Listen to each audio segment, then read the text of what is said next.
All right, good enough. Man. Bless you. Alrighty. Well, we have a very joyous bunch with us today. We have 4 members, including me.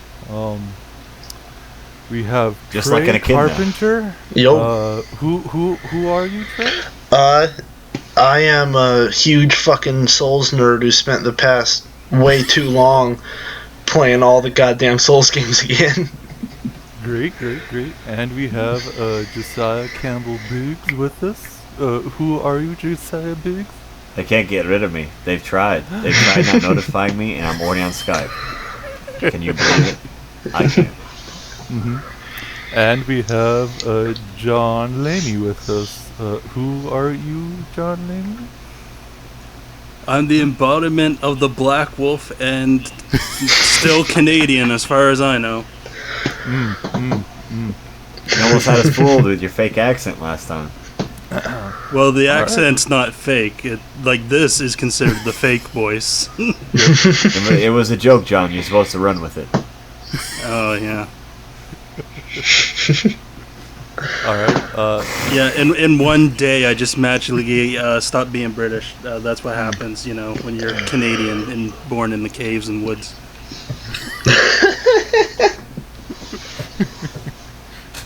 alright, so our homework, that'll be in about 40 minutes from now, I guess. Give or Well, take. what are we doing first? Are we doing homework first, or The homework is going to be Civil War? After our weeks and then Civil War. Okay. Okay. Yeah? Okay. So So homework, after that- homework, then Civil War. Yeah, homework, then Captain America Civil War. Okay. But first, what's A the word from our homework? sponsors. What's the homework? Anybody? The homework is Mobile Suit Gundam Thunderbolt. No, I think you said that wrong. It's Thunderbolt. Oh yeah, Gundam. Gundam. Alright. So yeah, that's going to be in about 40 minutes or 50 or an hour, however long this is going to take. But let's get on with our weeks, shall we? Any takers on who wants to go first? Any lobbing the ball towards? How is anybody? Uganda?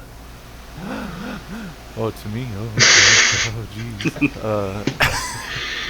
Oh, jeez. My weeks have been pretty short. In the anime scene, thank goodness for Symphogear not being complete. That gets me off the hook from watching that series until it is complete again.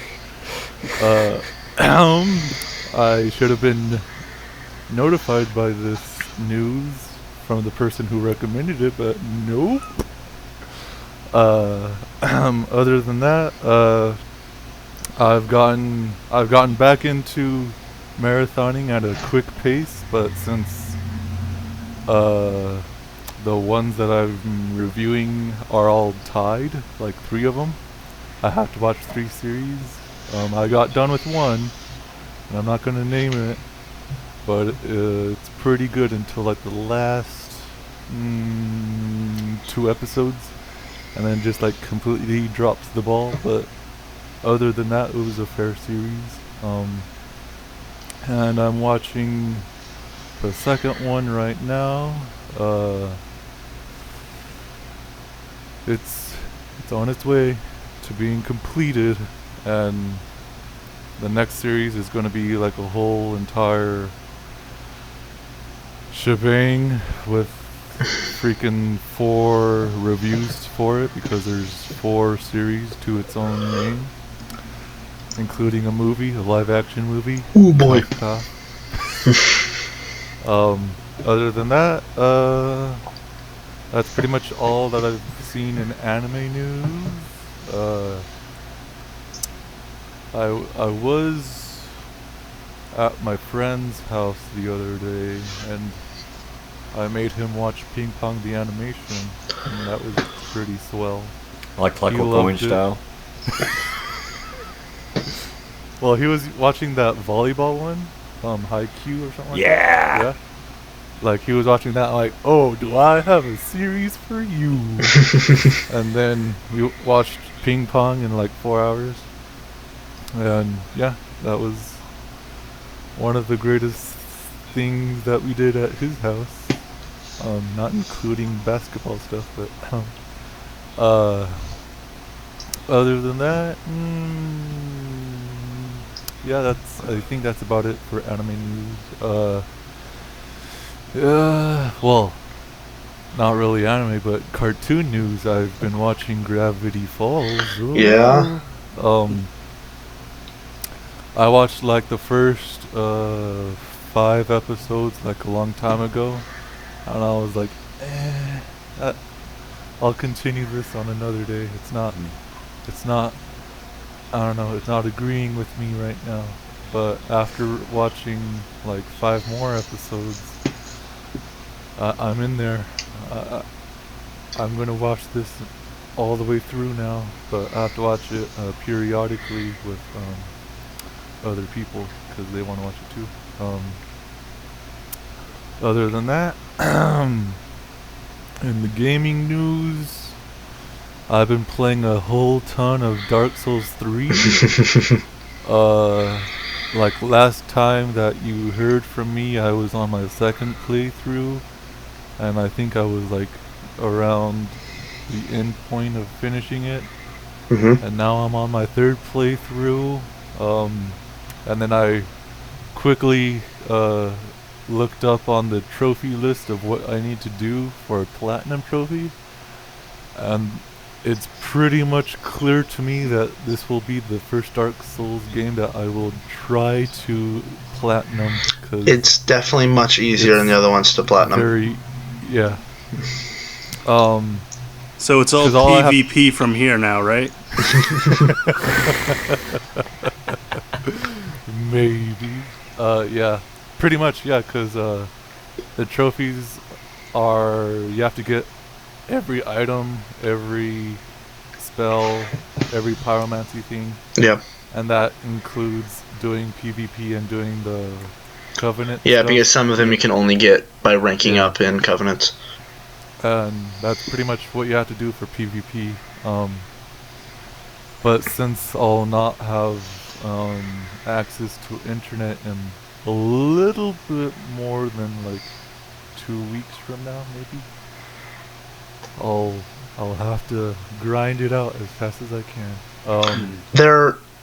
I don't know what the specific ways are for Dark Souls 3, because I haven't been prowling the wiki as much lately, but there's usually on New Game Plus you can get them without internet. And so if your 3rd playthrough is on the same character, you might not need the internet. That's what because like you can get those certain items by doing certain things if you have the Covenant on, just by like walking around. Like, cause I was going, like when I grinded like 50 plus levels in this one area against like Silver Knights in the Eldritch area. Yeah. Like if you have a certain Covenant on, like you could get that type of item from them. Like 9 times out of 100. But yeah. That's pretty much how I did the Pale Tongue one. Whichever one what that one was. Rosaria's Fingers. Yeah. I did that one, and I'm working on the Wolf Grass. I already did everything for the Jolly Cooperation. Sunlight Sun Bros. guy. Yeah. That one was pretty easy because all I had to do was just go through all the boss areas and stuff like that. Other than that, like the only thing that I'm missing in the trophy area is just that, like, get all the items, get all the specific things of that. Like I pretty much got all the Covenants and everything else, but I need 2 more endings Ooh. to go through. and I need that ending with Oh, the one to- that Matt and Pat are going Yeah, or trying to. the usurper ending, Yeah. the cool guy. Like I tried to ending. do it on the first playthrough, even though I didn't even know what I was doing, because like Mhm. I was offline on the first playthrough, and I was just like going through it on my own merry way, Mhm. and I got the bad ending either way. I'm like, oh well. And then the second playthrough was just, let me see how fast I can get through it in like 2 days, and then I got the second ending with the one With the firekeeper? firekeeper, yeah. The raddest. Uh, I fucking love that line she says. Yeah. And judging by how this playthrough goes, I might have to do that one again, but do it the other way. Hmm. But hopefully, like, I've been only, like, feeding off on Matt and Pat's playthrough on how to do certain things, even though I already read up on how to do some things, on how to get that ending. Yeah.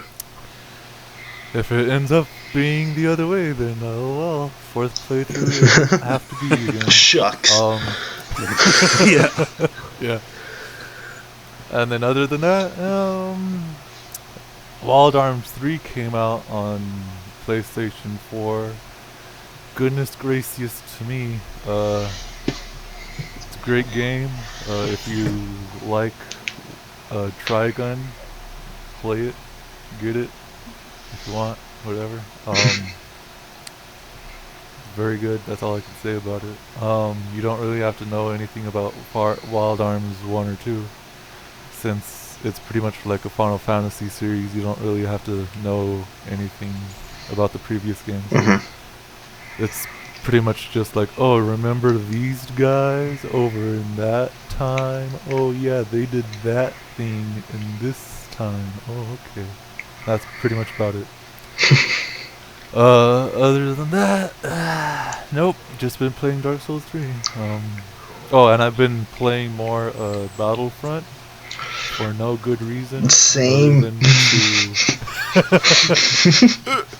Other than to just pass the time, because this past week, on Sunday, was the end of a contest that I was a part of. And pretty much that contest was from like a month back till then. And I was just completely on that contest. Like, all my time was put into Mhm. that. And anything that, like, out of that to just, like, rest or whatever, I was like, you know what, I'll just put in some Battlefront, because that's the mindless stuff that I can do.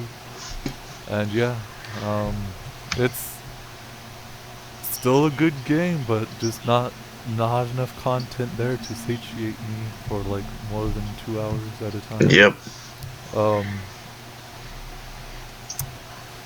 Other than that, movies that I watched.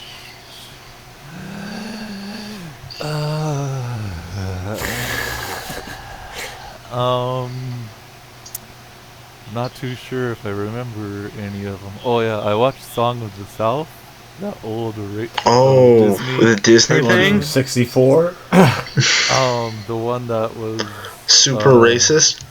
pretty much controversial for being quote unquote racist. After watching it, it's, I guess I get the controversy. I get it, but it's like, really?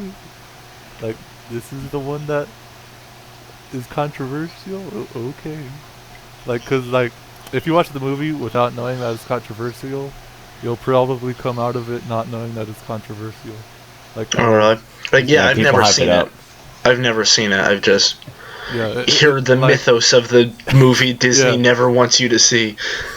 Well, it's on YouTube. Yeah, It's on YouTube. it's royalty free now. Oh, look at that. And pretty much, yeah, it's pretty much in that category of like, if you don't know anything about it, you'll come out of it like either not liking it or liking it, not due to the fact of its controversialness. So yeah, I watched that. It was a fun movie. It's like a very standardized Disney movie of that time.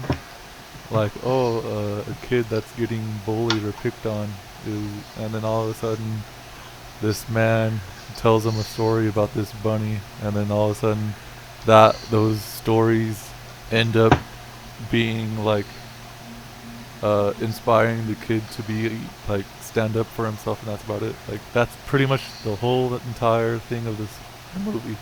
So racism and controversy, okay then. You can call anything racist these days, though. Frig, back in the day, Pokemon was racist. As soon as Jinx as soon as Jinx popped up on the screen, they're like, "Nope, purple. It's purple. It's not what you think." And then other movies that I watched. I don't know. I think I gave up trying to remember movies that I've watched. I just remember that one. I watched, well, it's not really even all that amazing, but I watched Kagamusha, which is an Akira Kurosawa movie. It's in Inglesias, it's Shadow Warrior, and it's basically the story of I forget what it's called. It's the Pied and the Pauper or something like that. The King and the Pauper. Like, it's pretty much the king. The Prince and the Pauper. Yeah, the Prince and the Pauper. There you go. Yeah. It's pretty much like that. But it's a double for the king, and like he's a thief or whatever, and like all of a sudden the king dies, so the actual double has to make everybody think he is the king, and like stuff goes awry, and yeah, it's a fair movie. I recommend Ran more than Kagamusha because this is just one of his movies that isn't all that amazingly great, but if you like Akira Kurosawa's movies, it's a fair watch. But yeah, other than that, nothing much. Yeah. Going back to Wild Arms, there is Araki like part of the writing team or something. Like, when Dio did that thing in the past, well, this is what he's doing now.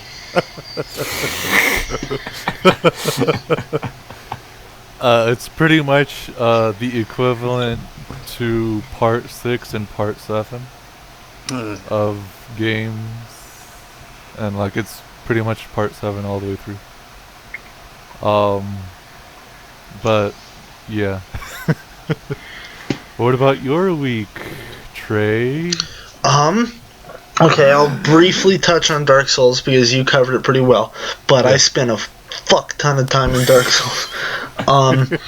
I recently gave the gamepad I was using back to a friend, so I'm off of Dark Souls for now because keyboard is impossible, but I'll be reacquiring a gamepad soon. But I went nutso. I've now quote unquote platinumed all of the entire series. I started a soul level 1 run of Dark Souls 1. That shit's hard. In 3, I'm on New Game +++ with my main character, who's like 65 strength, 11 dexterity. Wait, 11? Some shit like that. The starting dexterity for my class, I can't remember what it was. Okay. I haven't fucking touched it. And I'm using the Fume Ultra Great Sword, which is just the biggest piece of fuck you in the game. It's garbage for PvP, but I don't care. Yeah, a lot of people use that for PvP, and I'm just aghast by how horrible it is. It's super bad. I need to reevaluate my armor build with the new Poise revelations, but which is Poise isn't in the game. Yeah. For you viewers who haven't heard this, it's no one really knows why. From hasn't commented. It's possible that Poise was turned off for the beta server test and never actually turned back on. But as it stands right now, of May 21st, Poise is not fucking on in the game, and the only way to turn it on in game without cheating is to use the Perseverance ability, which like temporarily flicks that switch on just for your character. Yeah. If you don't do that, the only way to do it will get you banned, which is to go into the code and fuck with it. Yeah. But so as it stands right now, you could be wearing Rags or Havel's set. You will still be stun locked by the exact same thing. Exactly. They don't want a bunch of Havels running around. So fuck that noise. When I found out about that, so much just like fell into place in my head, and I was like, oh, that's why I'm getting absolutely stomped in PvP. So Dark Souls aside, I've been playing a lot of co-op games with a few friends. I got and beat Broforce. Game's cool. At the end, it has a sick ass pay or press F to pay respects parody. I laughed my ass off at that. Hammer Watch is this really cool roguelike I've been playing. Class based. It's not super great, but it was cheap and I enjoy it. And then besides that, I don't know if I've talked about this at all on the podcast yet. I might have, but I'm not sure. But a few friends and I got Rocket League, and we fucking love it. And we got really good at it. And it wasn't like, oh, I know a lot of people have this experience with Rocket League where you touch it and you're like, I am born to play Rocket League, I'm the best. No, it wasn't that. It was like within 10 matches we were legit like kicking the shit out of some people who were really highly ranked and doing aerials and all sorts of shit that's late game. And so we made a team name. We're now the Nitronic Nep-Neps. I don't know if any of you are my Steam friend, but you will see that my Steam profile is now Noir, the PlayStation representation in Hyperdimension Neptunia. My other friends are Neptunia, Vert, and Blank. We have shirts in production right now. Oh, jeez. I'll send you guys we're going full on. I'll send you guys the pictures of the shirts because they're fucking amazing. We have one of the members is like a low key graphic designer, and so he spent like 5 hours just making his shirt, and now he's working on ours, and oh, it's fucking amazing. So there's that. Started Witcher 2 again. That game is in this weird spot for me where it's like, this game is fucking amazing, but I just can't get into it yet. I've made it to like, I think the second major city, past Flotsam into some new town, and I've put it down for now there. That's what I'm at with Witcher 3. Yeah, I'm trying to get through it so I can play Witcher 3, which my friends have said solves a lot of the issues I have with Witcher 2. But we'll see. I just want to get through 2 so I can get to what I hope I will enjoy. Watch the entirety of Ruby. The Monty Rooster Teeth animation. So what did you think about your favorite show? That's a good word for it, animation. Yeah, I don't want to call it anime. It's fucking inspired, but I don't know if I would call it that. So Season 1 fucking sucks. Like, there's no way around it. It's fucking awful in every way, shape, or form. The dialogue is disgusting. The animation is literal shit on a screen. It's just bad. The concept is cliched as all hell, and it's worthless. Season 2 improves on everything but the dialogue, probably. The dialogue's still really bad. The animation got better. It's not good, but it's better. They have enough money now to animate the extras. They're not just black silhouettes. The concept was expanded upon, and it's not just training at a school to be badasses.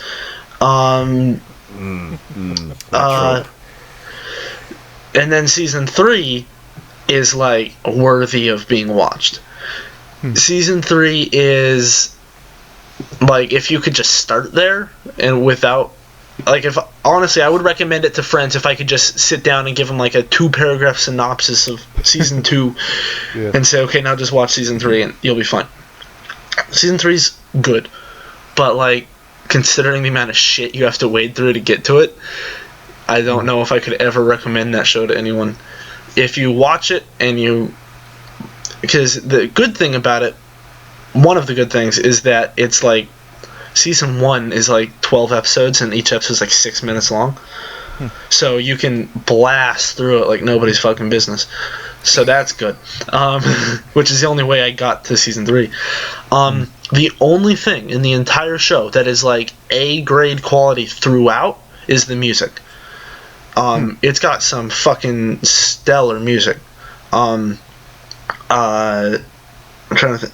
Red Like Roses Part 2 stands out, but pretty much every opening is fucking stellar. But besides that, it's like a top-tier guilty pleasure where you will hate yourself for liking it. You will not tell your friends about it, but you will watch it when it comes out, maybe. Besides that, Keeping Up with the Two Best Friends LP, Chasing Dead is fucking ridiculous. Watching Pat fuck up every single thing related to Dark Souls lore is hysterical. I don't mind that he's super over-leveled. Me too. I don't mind. It's like, fuck it, you're doing an LP, and we saw what happened in Dark Souls 2, so you're fine. Just at least he didn't do the glitch with the boss souls, so... Oh, yeah. And Bloodborne is probably the worst, because that was like, you got both of them playing it, and you could see the... Wooly's at controls now. We will make 0 progress in the next 20 minutes. Or Pat is at controls, in which everything will be ignored, conclusions will be leapt to, and enemies will be skipped. And there is no middle ground. And I think Dark Souls 3 is at this nice middle ground where you're over-leveled, you don't have to worry too much. Just go. He's still fucking everything up and missing everything, but I don't care. Even though Willie's got the cheat sheet too, which is Willie's got more hilarious. I really like that, because without saying too much about with spoilers, but I'm sure Sterling agrees, my 2 favorite areas in the entire game are optional. And not only optional, like how one of them's hidden behind a fucking illusory door. And hidden behind this illusory wall is bar none the best area in the game. And then the other one is hidden behind a ridiculous, like, locked door, quote unquote, a locked gesture. Hiding by far the hardest boss ever. Yes. It's great. I fucking love it. And so knowing that Wooly is going to make him go back and do that, it's good. I like that. Even though Wooly has everything on his cheat sheet, you see him jumping towards conclusions. Oh yeah. That he sees on screen. Like, oh, that's pretty much. Oh yeah, that's the area right there. Oh my god, the part where Pat completely forgot the geography of Anor Londo was fucking great. He's looking like approximately 300 yards right of where the Darkmoon Tomb is. He goes, it should be right there. Right there. Oh god, it's great. I love it. Amazing. People are getting really mad about it, and I find that almost as funny as the gameplay, but... so that's about my week. So anything in movies? Went and saw Batman vs Superman. Wasn't as bad as I was expecting or hoped. I was hoping for absolute trash, and what I got was like a solid 49.9 out of 100. Like, it was fine. It wasn't disgusting. It wasn't good. It's there. I won't remember it in 3 years. I don't care about the DCU at this point. But it wasn't like, oh my god, walk out of the movie theater with your head in your hands. So I was disappointed by that. And I saw Civil War the night before that, which we'll talk about later. And I will be seeing Jungle Book tomorrow, probably. So I'm excited for that, too. It's definitely no Fantastic Four. Okay, there was a poster for Batman vs. Superman in which the billing was Ben Affleck, Henry Cavill, Jason Momoa. Ooh. Jason Momoa is in Batman vs. Superman for approximately 7 seconds. In which you can maybe make out that it is Jason Momoa for 2 or 1. Yeah. And the fact that he was third billing on this official poster outside the movie theater blew my goddamn mind. Not Wonder Woman. Really, though? You know what? Thinking about it now, it's like, yeah, that's a name that they can use. But like Wonder Woman, they didn't even have what's his fucking name who played Lex Luthor? Sacha Baron Cohen. Facebook kid, fucking Jesse Facebook Eisenberg. Yeah, everybody hates him. Yep. Yeah, Jesse Eisenberg. He was under Jason Momoa in the billing. Oh man, Where he should belong. Have you all seen it? Yeah, I have. Josiah, though. I've seen some of it. Okay. Well, so that very last shot of Jesse Eisenberg in that movie, where it feels like they're turning him into the Joker. Yeah. What? I don't even want to think about that. I hope they explain it in later movies so that I can just read it on Wiki and go, oh, that's dumb. I don't want to ever see about dingle or whatever the fuck he was saying. Ding, ding, Now, ding, ding, ding. Now, about that movie, did you see the new Suicide Squad trailer before it? Yes, the Bohemian Rhapsody one, or do you mean they showed the Bohemian Rhapsody one. I know there's newer ones since then. That one? Yeah, they showed the Bohemian Rhapsody one, which is the only thing that has ever made me want to go see that movie.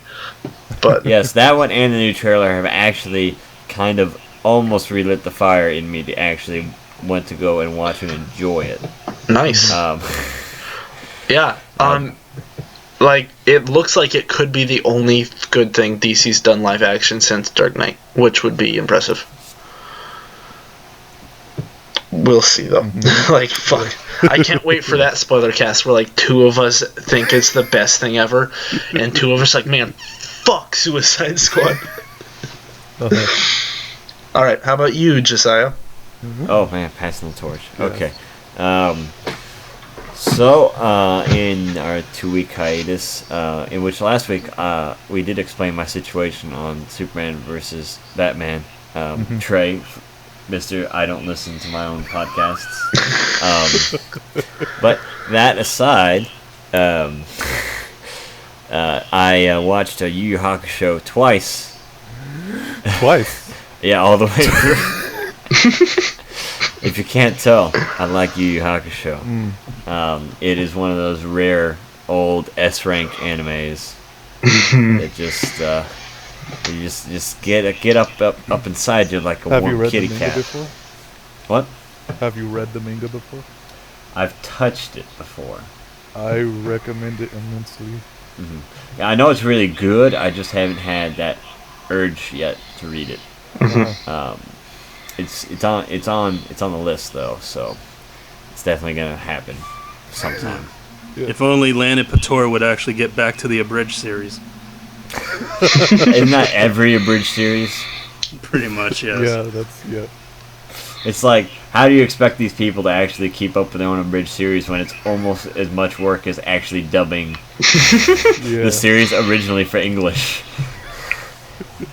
But no, so yeah, I watched Yu Yu Hakusho through twice. Great. I watched it originally back in the day when it was really hot on Toonami back in the late 90s, early 2000s. Yep. Yeah, it was on, and also when it was on Adult Swim. And so there was a couple episodes here and there that I was missing, which is why I revisited as well. So I finally got the full experience twice through, and it was amazing. I actually did watch it in both Japanese and English dub, and I have to say I still prefer the English dub.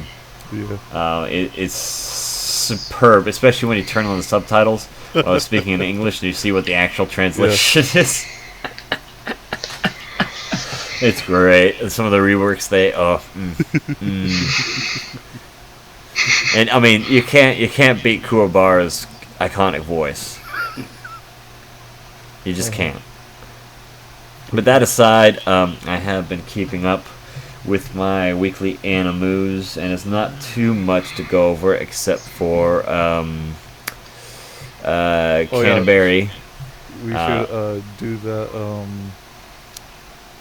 freaking Stray Dogs is not big order thing. Oh yeah, the big mistake. How I thought I was talking to Sterling about something, and he was completely watching some other garbage. No, I was hearing it from somebody else who said it was the same thing, but nope, I had to correct them as well. Yeah, that was a big faux pas that we found out last week. Bungo Stray Dogs is not the anime I was talking about that Sterling thought I was talking about. So it is actually, I actually did take a look at Big Order, and Bungo Stray Dogs is a much better anime than Big Order. So, which is true, yes. Yes. So cheers. No, but back to Cabaneri of the Iron Fortress. It is so much not Attack on Titan that it fills my soul with glee. Yep. It's everything that Attack on Titan the animation should have been for the manga, but wasn't because they wanted to dumb it down for all the weebs. From someone who almost religiously was reading the Attack on Titan manga before the series was even like out, because it was like one of the hottest mangas in like the whole that patch of the internet. And so after watching the series, there's just something really lackluster about Attack on Titan. I'm really not even excited for season 2. I hate it when people bring it up. But besides my own excellent tastes, there was something weird this week with JoJo's Bizarre Adventure. Not bad weird, but not good weird either. Nothing content-wise. They had a remixed version of the opening, Crazy Noisy Bizarre Town. They did a sort of like a hip-hop electro remix and took out all the brass band, which everybody loves so much, and it was a really bad mix of the song, and it made me throw up a little in my mouth. And if you happen to be a part or watch any sort of JoJo page, you better believe Friday night it was erupting. And thankfully I was at the fights last night, and so I wasn't really on my phone very much, so I didn't get to see it until I came home at 11:30 and warmed up the old JoJo machine, and that's what I call my computer. But I took a watch and just was like, like it was the first thing I see when I sit down at my desk. But me so as a musician, I was pretty much just like, okay. That's literally my reaction. It was just okay. It's just a lackluster of it. They had like a full like brass band. Yeah. For like the original rendition, and then they just had this like syntho pop blah blah blah, and it's just like it took all the heart and soul out of it. It's there's two types of animes. It's the ones that really love their fans and have a good opening theme, and then there's those who are like, oh okay, we don't have to spend that much money on the music. Araki, come on, look at JoJo Part 2. I still consider that probably the best theme of the JoJos thus far. Yeah, I'm gonna be interested to see what they do for Steel Ball Run. Yeah. Or if they're just gonna be like Bon Jovi. There we go. We got it. Yeah, we'll see. Well, that's still a ways away, my friend. Yeah. Unfortunately. Yep. And I'm still waiting for Smash Mouth for the ending. I know, there's still hope, man. There could be 2 or 3 endings in part 4. Maybe a little And Guy so- Fieri at the end for no reason. So Raki has his head like in a bush, you know, just like weighing. Yeah. Oh, that'd be great. But back to Weekly Animus. Ace Attorney is coming along swimmingly. They actually did fix that opening, so it's watchable now. The run cycles are much better. Its story is progressing as it should. They've cut back on the game sounds a little bit because a lot of people thought it was cheesy. It's weird they're actually like actively listening to their audience. Yeah. I guess Capcom has that much money to throw around. But But not towards Mega Man. no. Never. Mega Man, towards him. what's that? Is that an IP we had? I don't know. Oh wait, no, that's a new mobile game. Yeah, I remember hearing about it from the guy who's ahead of me, in Capcom. Was that a visual novel you said? Okay. Oh gosh. Dark times are ahead, my friends. Boku no Hero Academia is also going great.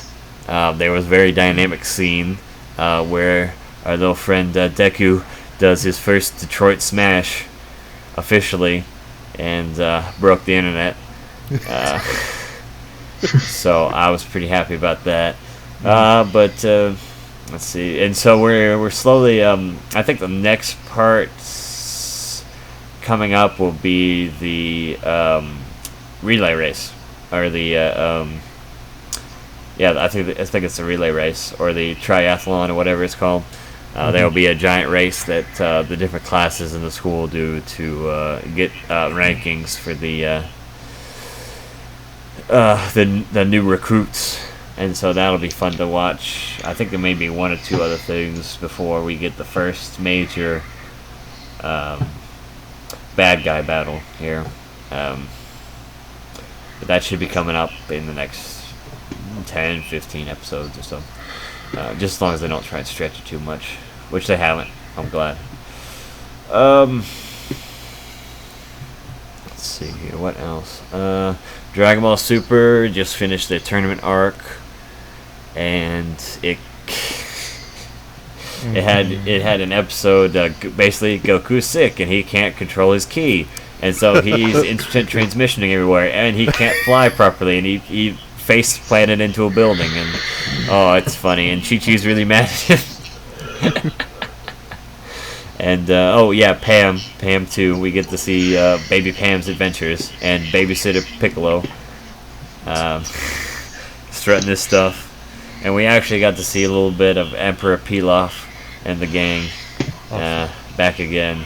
They pop in and out of this new series, just for laughs.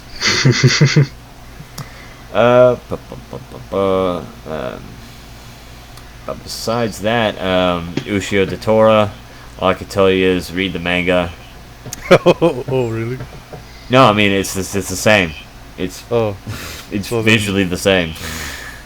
They basically captured a little updated, but I mean it's just going so perfectly without any filler whatsoever that I don't have any comments for it. It's great. I love it. I'm reliving the manga that I read 6 years ago and loving it. So, and it really needs. It's sad how little of a following that it has, at least on the places that I lurk. But what are you gonna do? Yep. And so far as movies, I went to go see Captain America 3 How many times? just once. Oh. I've been so busy doing other stuff. This was fight weeks. There was fights. My gym put on some fights last night, and so there's a whole bunch of stuff to do before that. And I was trying to go out and see it, but I just got paid on Friday, and so I didn't have the money earlier either to go see it. So Yeah. that's that. And I did pick up Kamen Rider O's again. I'm picking that back up now that I finished my my deep study of Yu Yu Hakusho. I am at like episode 30 now in Kamen Rider O's, and I'll finish it probably coming up this next week or the week after that. Mm-hmm. As far as video games go, I'm playing some GTA 5 with my college buddies tonight. We usually do it on the weekends. We play the Xbox 360 version. It's not as crowded as the Xbox One version. There's a lot of little kids on the 361 too, so you get to yell at them. And besides that, I've also been working on my Minecraft world some more. Mm-hmm. But besides that, nothing else really. Listen, Josiah, PewDiePie gets paid to yell at kids, so there might be some profit in the future for you there. I'm building up my chops.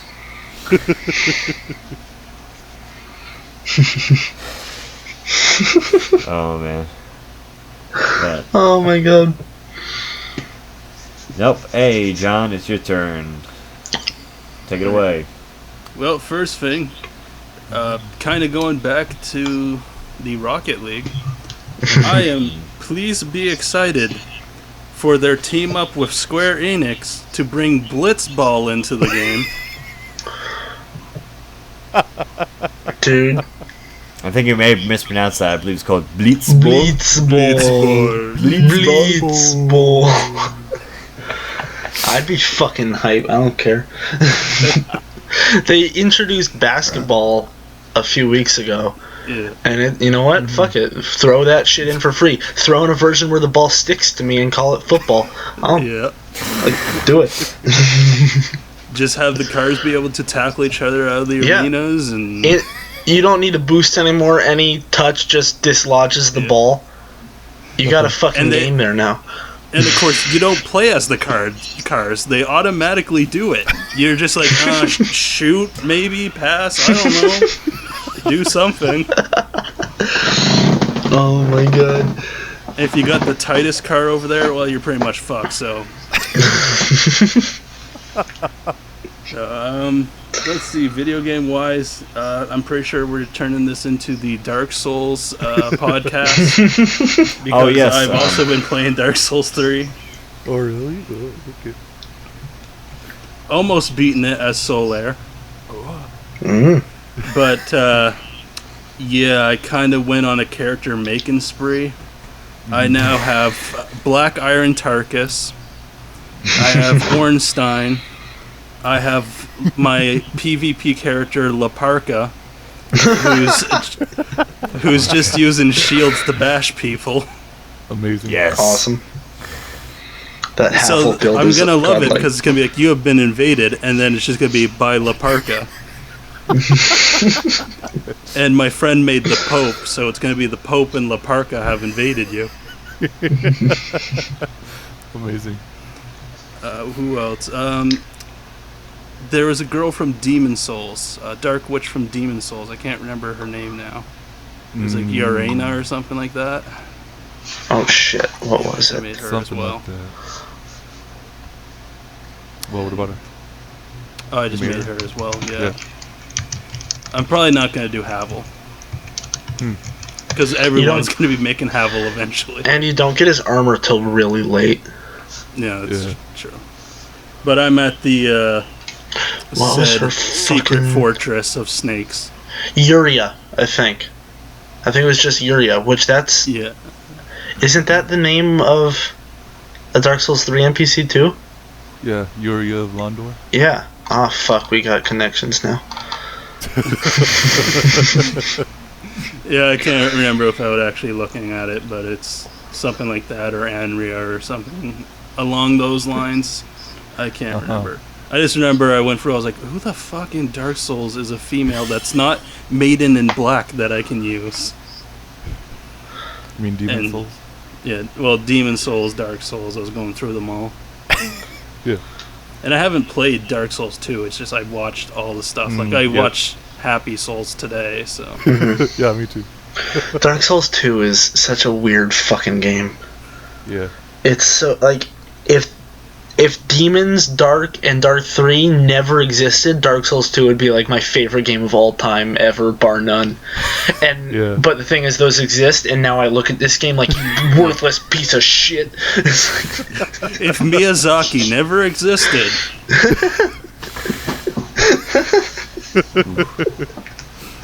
Well, then again, we would be in Dark Souls, and we would all be going hollow at this point. Yeah.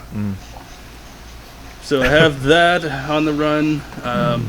I finished Diablo 3 with like 5 different characters on, oh my god, I can't even remember what difficulty now, but it's like, it would be whatever super hard is in a normal game, and it's just easy as all hell. Yeah. I'm just like, wait, wasn't Diablo a hard game? I'm pretty sure Diablo was a hard game. Let me go back to the old school Diablo. Yeah, it's a hard game. Yeah. If you don't have friends, it's not so enjoyable. I've been playing Battleborn, which was made by Gearbox. So it's kind of like Borderlands and MOBA at the same time. Yeah. I'm eventually probably going to get Overwatch, because I played that with beta. Yeah. It's fucking radical, too. Reaper is cool as hell. Well, I was enjoying Reaper, and I was enjoying, oh my god. He's the rhinoceros guy. I can't remember what his name is now, though. Bastion? No, that's a robot Bastion. guy. Fuck. I don't know. You mean wait, what's his moveset? He has a shield that he can hold up. He does a ramming charge into you and flattens you up against the wall. Oh. Yeah, I know who you're talking about, but I don't know his name. Because that's all I was doing all beta. Heck, I rammed into someone and we fell off the cliff. I was just like, Dark Soul tactics away! Reinhardt. Yeah, Reinhardt. Yeah, there you go. Yeah. I've even been playing some WWE stuff. I just got into Tales of Xalia. And I'm trying to continue Kamen Rider Climax Heroes, but my ROM version's been messing up, and I'm too lazy to set up my Wii.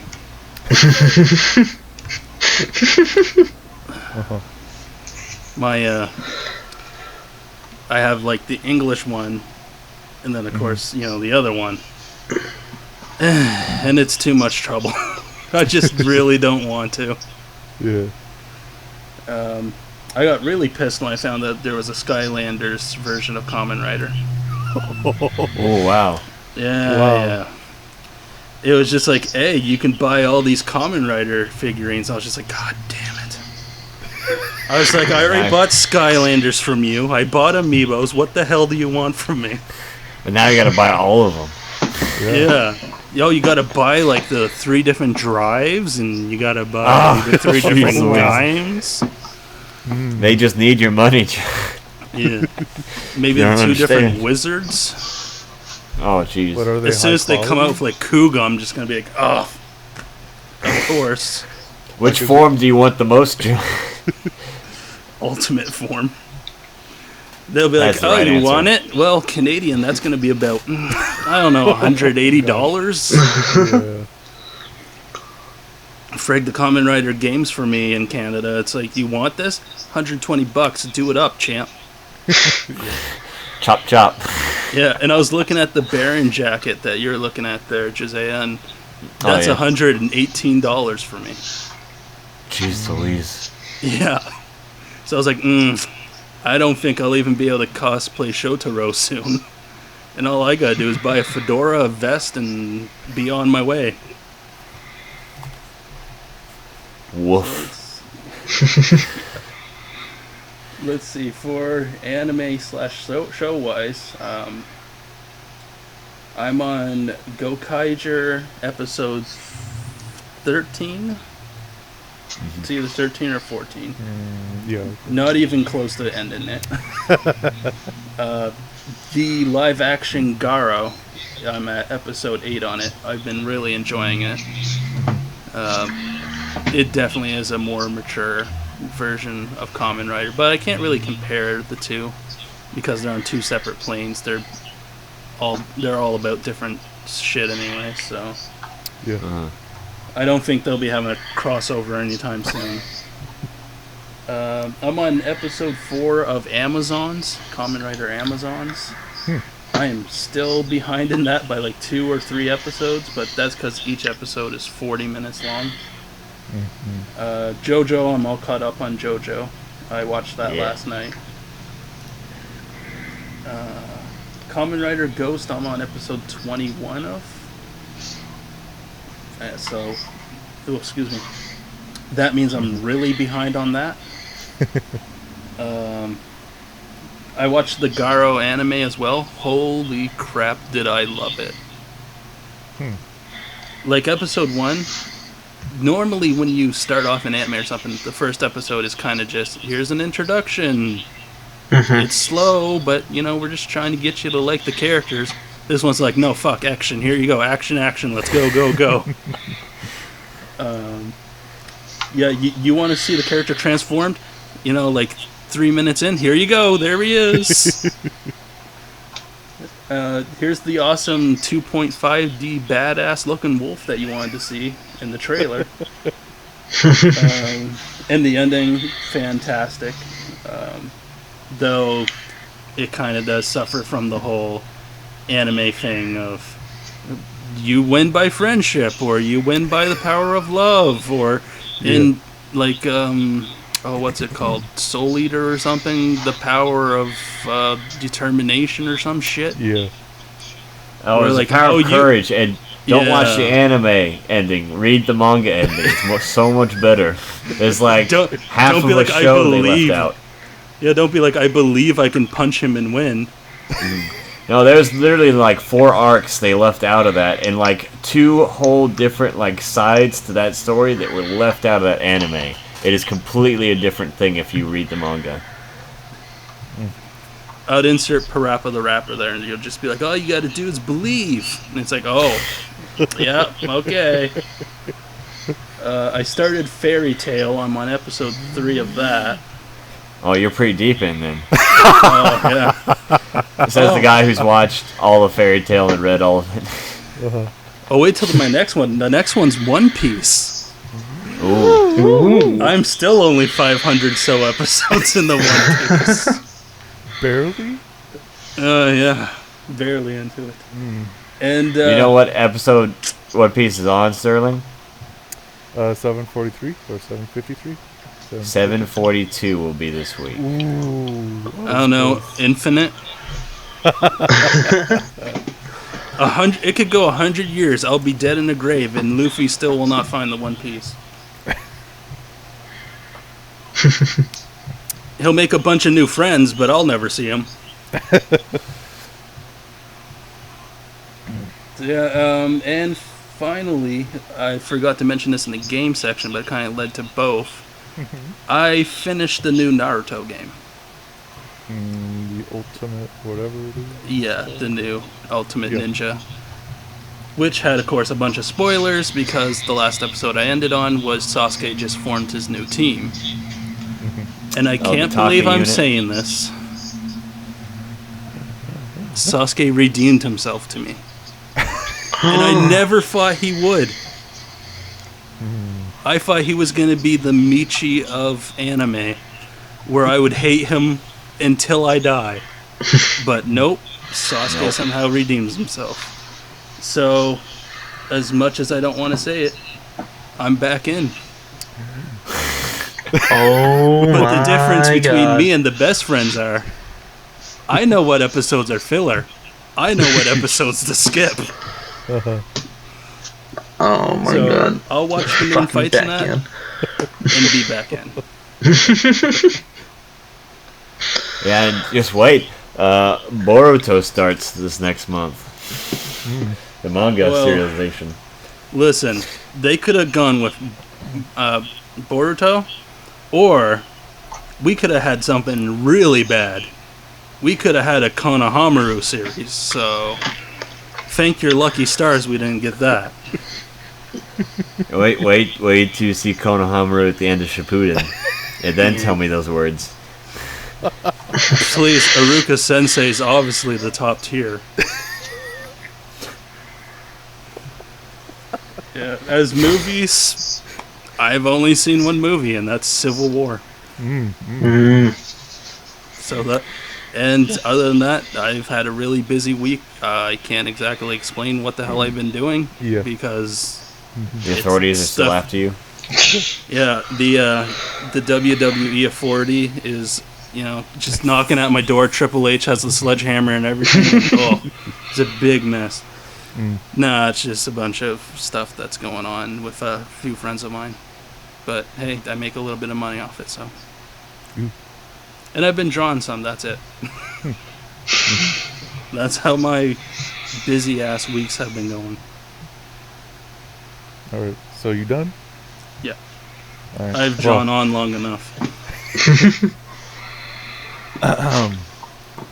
So why don't we get into the homework? Again, what was the homework that we did? Mobile Suit Gundam Thunderbolt. Thunder. Oh no, wait, that's a different thing. All right. It's a 4 episode original net animation. Directed. Some BS word they made up. I know, right? It's like, just making an OVA, jeez.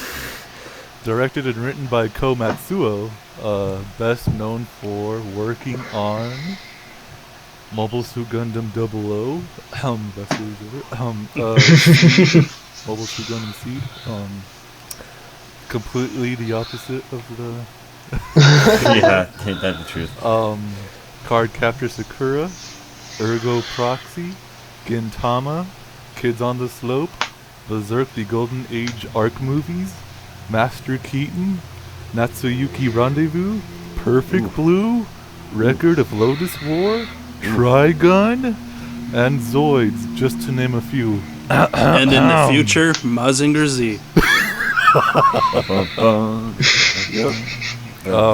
What's that? For Canada and America, you say? Well, if you suggest. Oh, jeez.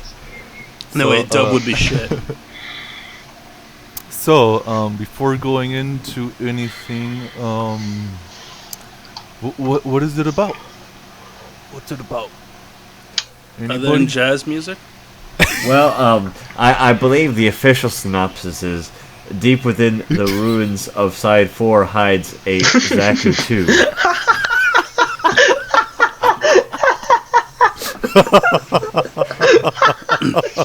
By the way, just a warning.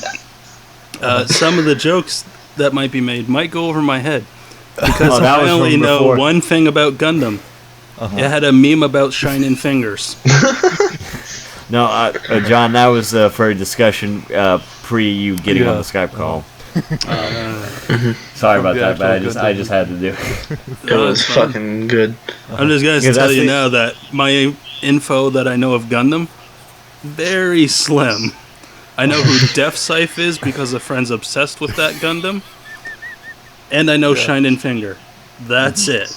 That's all you have to know, man. I was a G Gundam boy myself. So everyone has the power of Kyoji then. Yes. But upon watching this show, you have a better opinion on it, wouldn't you say, or no? Like just from watching well, this now I know what a Gundam series looks like. Yeah. This is definitely a main timeline. Yeah. It's not like Transformers. It's not just a bunch of robots having sex, so. Oof. Okay.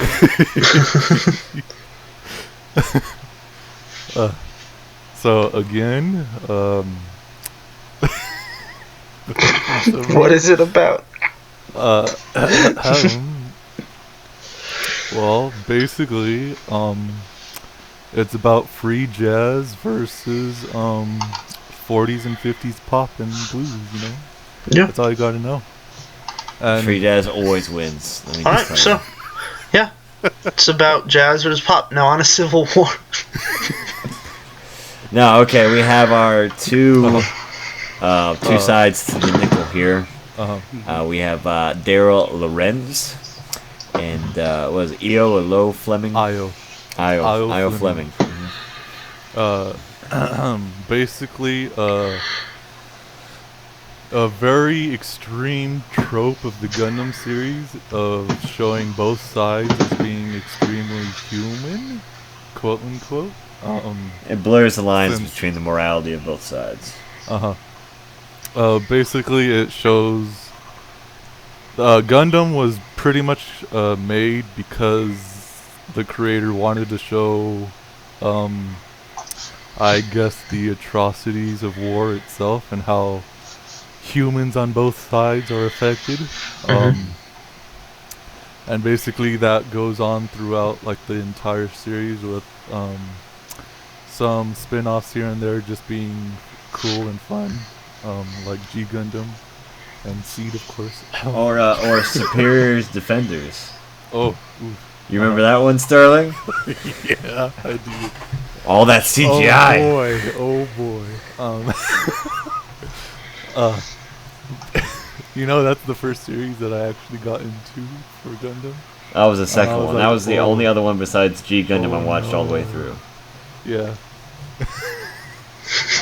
How I was wrong into thinking that should be my first one.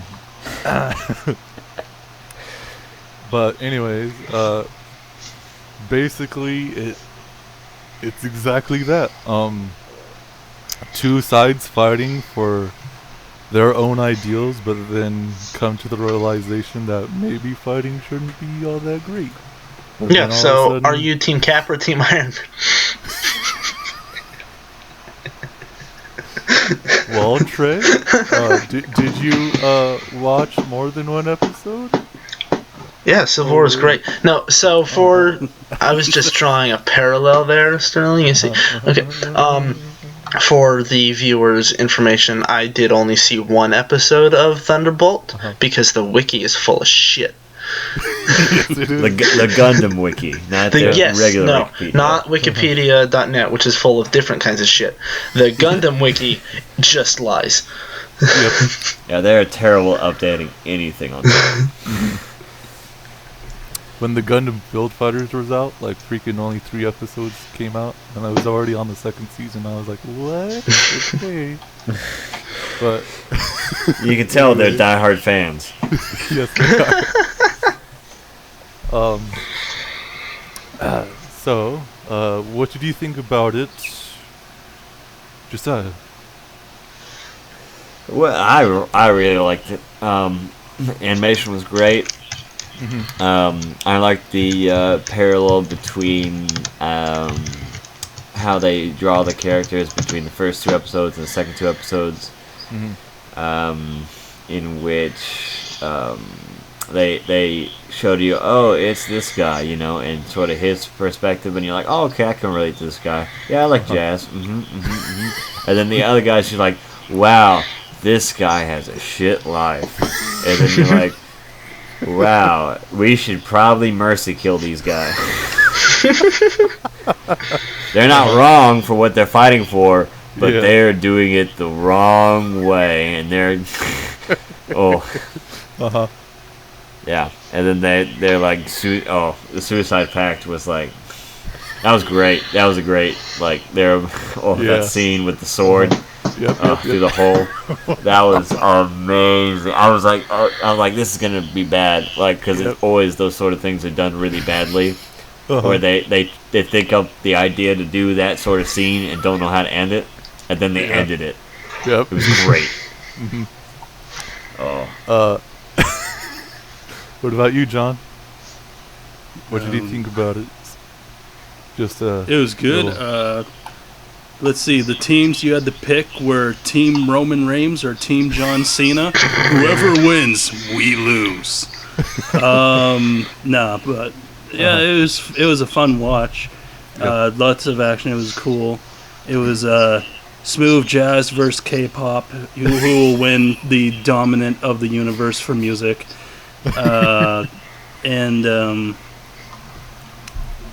I couldn't really get attached to the characters because I basically thought this is gonna be like one of those shows, kind of like I don't know, Kamen Rider, Dragon Knights, or Ryuki, where it's just like, all right, I got a list of characters. Oh, check dead, check dead, check dead. Well, to be honest, most people dead in Ryuki didn't really matter anyways. So. Yeah.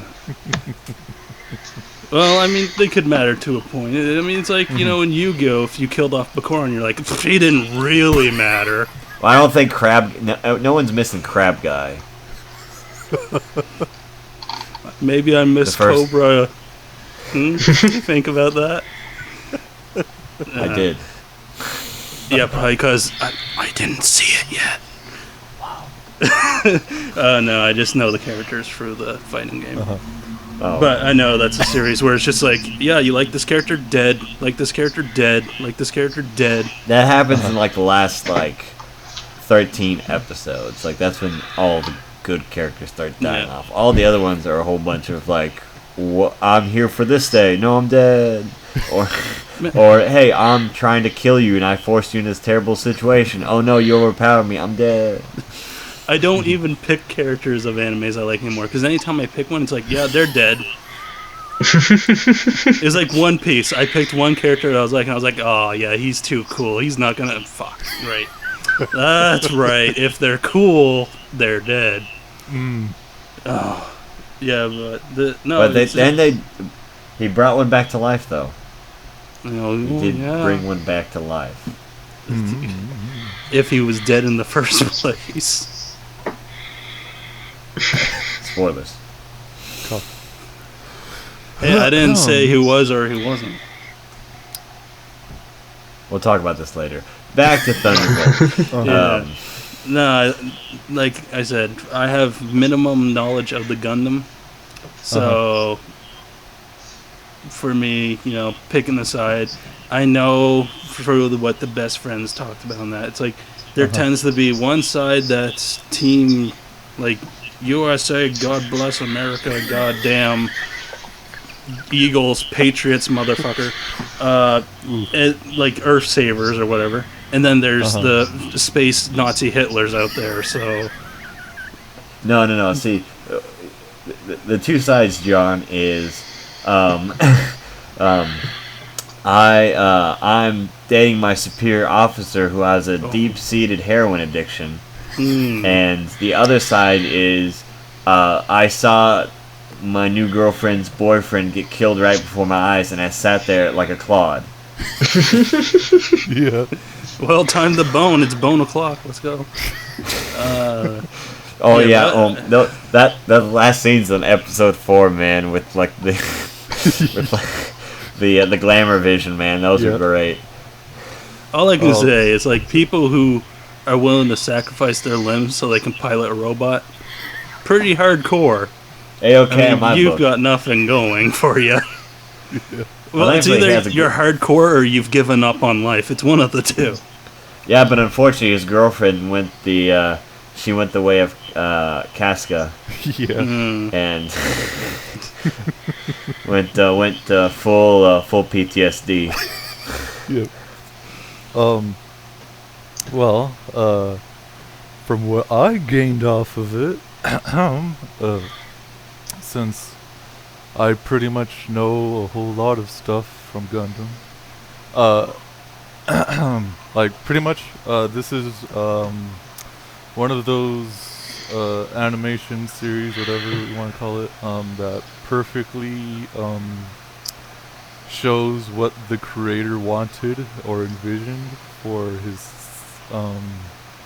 I guess, to make a point about war and stuff like that. I think that this one is one of the very, very few times that he's gotten that across. There's only like pretty much 4 series out there that actually like perfectly gets that across, which is kind of sad, but whatever. That money though. Yeah, I know, right? But other than that, with the other themes that also came with it, which was child soldiers and new types, which I'm pretty sure I don't think any of you know what those are, but you can. I'll say an extreme, like basic gist of what new types are is like basically the reason why children were selected to be soldiers in this time is that in their prepubescent or post, like in that time of growing up, if they're going through enough war and they're in space and going through all that, they gain this new ability to control basically almost be on the level of psychics in the way. And that makes them be able to control better types of Gundams that they or mobile suits that they use. Like, I'm pretty sure that you can think of or visualize from your memory of certain types of robots in general that have like floating guns around them or something like that. That's basically what new types are or can be with the right mobile suit, and that's pretty much what they're trying to do with the child soldiers that you've seen. But in this area, in this series, they mostly use them for cannon fodder, cuff. Which is what you're supposed to do in war. So, just so we make it clear, they selected these pilots not because they were teenagers with attitude. Of course not. No. I mean, did you see how many of those poor children got slaughtered? I've seen a few of them taking selfies, and I was like, yeah, they're gonna get it. Like, oh my gosh, look at that mobile suit. Yeah, I'm glad I touched it before I die. Yeah, I was like, meme it up, chuckle fucks.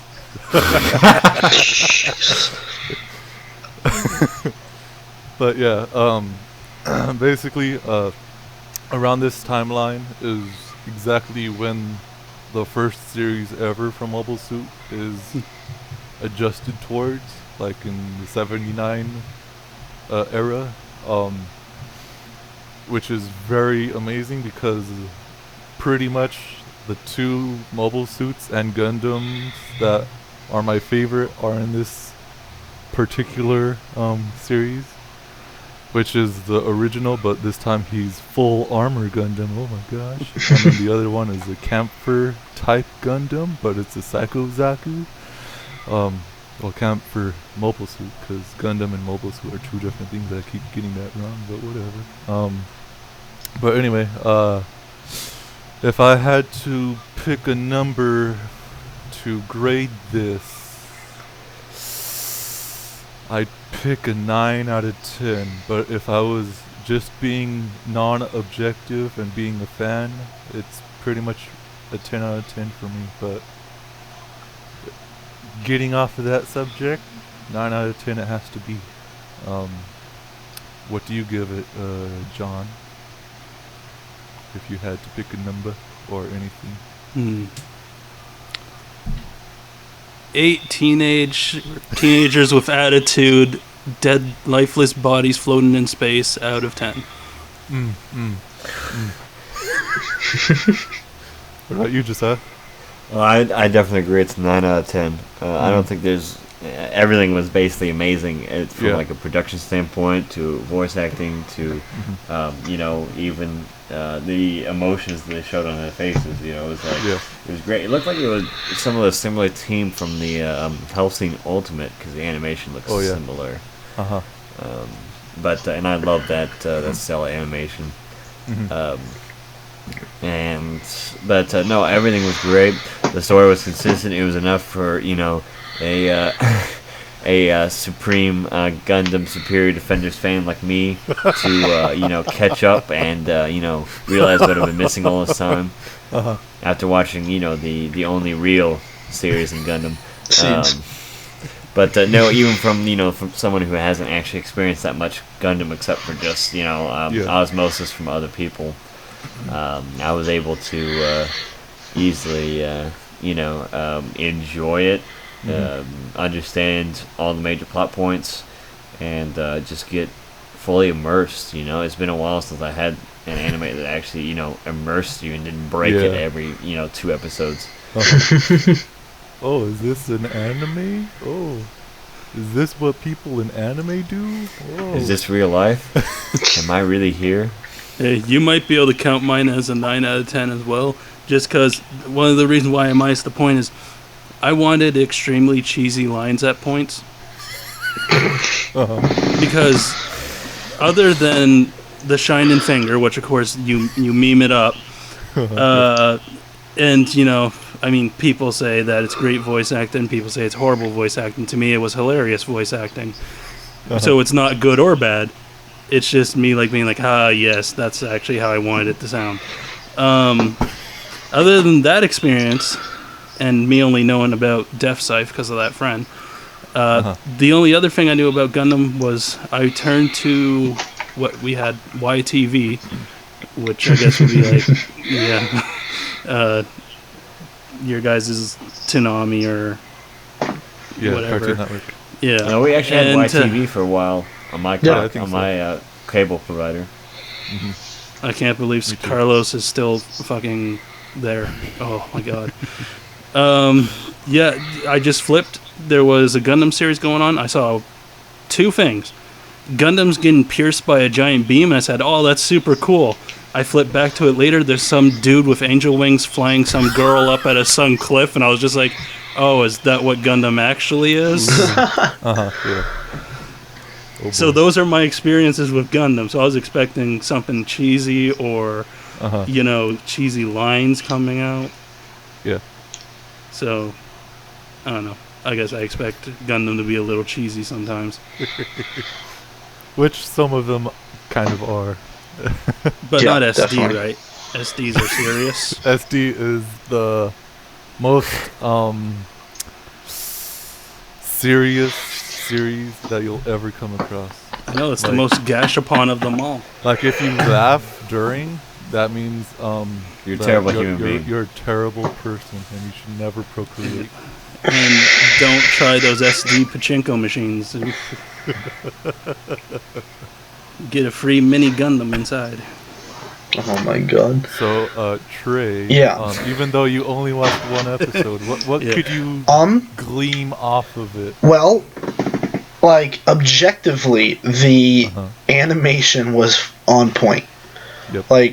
I don't need to see the rest of it to know that, wow, that they put money into this and they put work and they put a lot of time into making it look good.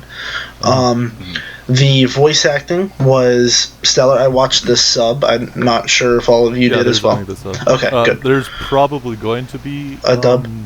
A dub, because Gundams usually do that. Yeah. A couple years, because that's how long it takes. Yeah.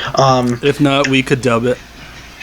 The Japanese voice acting was only like really 6 or good. 7 characters. Let's do a fan dub. It was really good quality VA. I speak Japanese, and I went to a Japanese school for 12 years, and so there are a lot of Japanese movies that get praising for their voice acting when it's very clear that it's you don't know what you're talking about. That was awful. But this one did not have that. The VA was really good. I'm trying to remember the character's name. No, I'm not. It's not going to come to me. But he, in particular, one of the villains, had a really good line that was fantastically screamed. I don't know too much about where the story goes because I never read the manga. But Fleming is an interesting character, and now that I know the rest of it is out there, I will go watch it because it had a good hook. And after watching Ruby, I know having a good first episode is not something you can take for granted. Yeah. So basically, for recommendations of if you want to see other series, More like Gundam, Mobile where to Suit start? Gundam, if you want to see more of it and Superior more Defenders. of this, more of this quality, but you don't want to watch like a whole entire series. But if you do, there's only like the first 3 Mobile Suit Gundam series that you ever need to watch if you want to watch something that's attuned to this. But the OVAs that I can recommend is War in the Pocket. It has basically the same exact kind of theming here. Like, it's perfect in the way of what the creator wanted. It's about 6 episodes, and it's like it was made in 1989, I believe. And it has that animation quality of, like, if you ever seen Gunbuster or something like that, it's pretty much the same exact quality as that. And it's like, at that time, that kind of quality is this kind of quality that you just seen. And there's another one that I'm forgetting for obviously no reason whatsoever as to why I should be forgetting.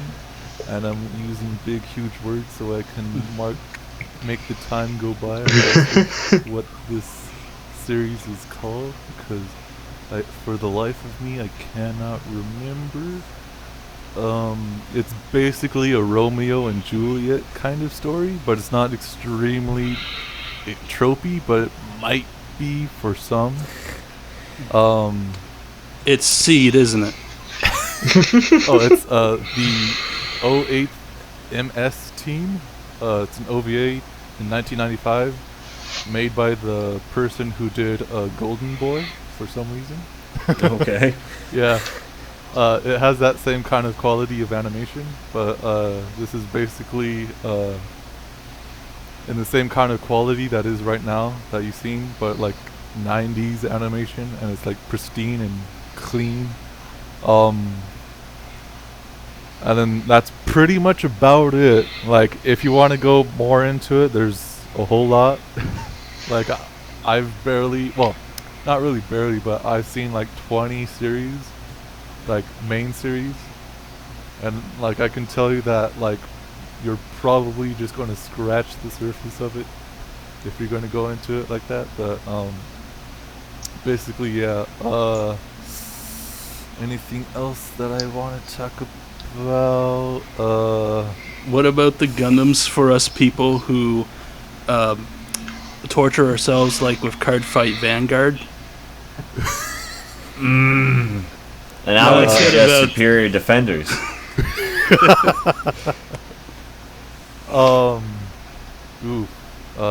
Didn't watch. For some reason, a lot of people like these series. Now, I'm not particularly advocating these series in the way that they're good. I'm saying that they're bad, and I'm advocating that they're bad.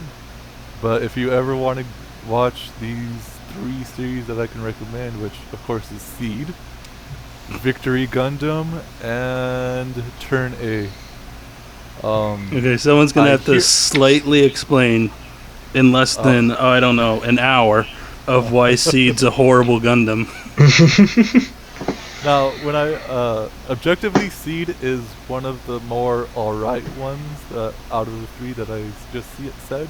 Yeah, because I know the best friends were ripping it to shreds. Yeah, which it's mainly just Wooly doing that, but Wooly is his opinions on it are kind of terrible on those things.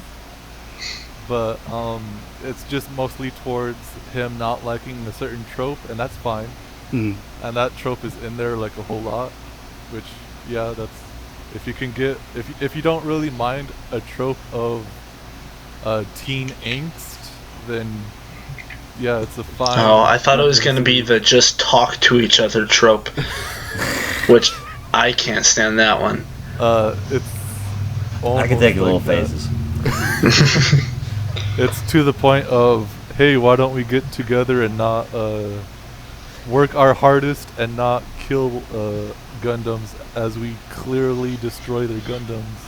The starting episodes of Young Justice, sign me up, baby. All right.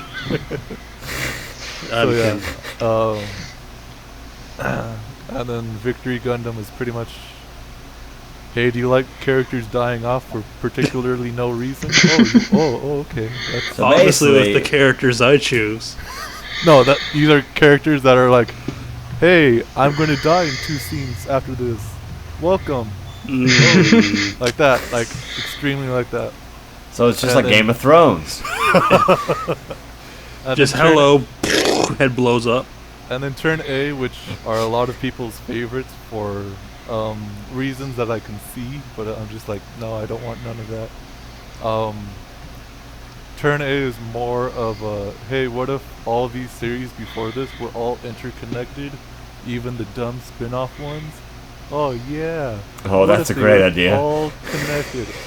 Like, from what I heard from that one Kamen Rider where they're all interconnected, or not Oh, really, Decade? it's Decade. It's Mhm. almost towards that. It's almost towards that from what I can glean off what you were saying about it. Like, if you go into it not knowing the series, you're like, oh, okay, these are cool.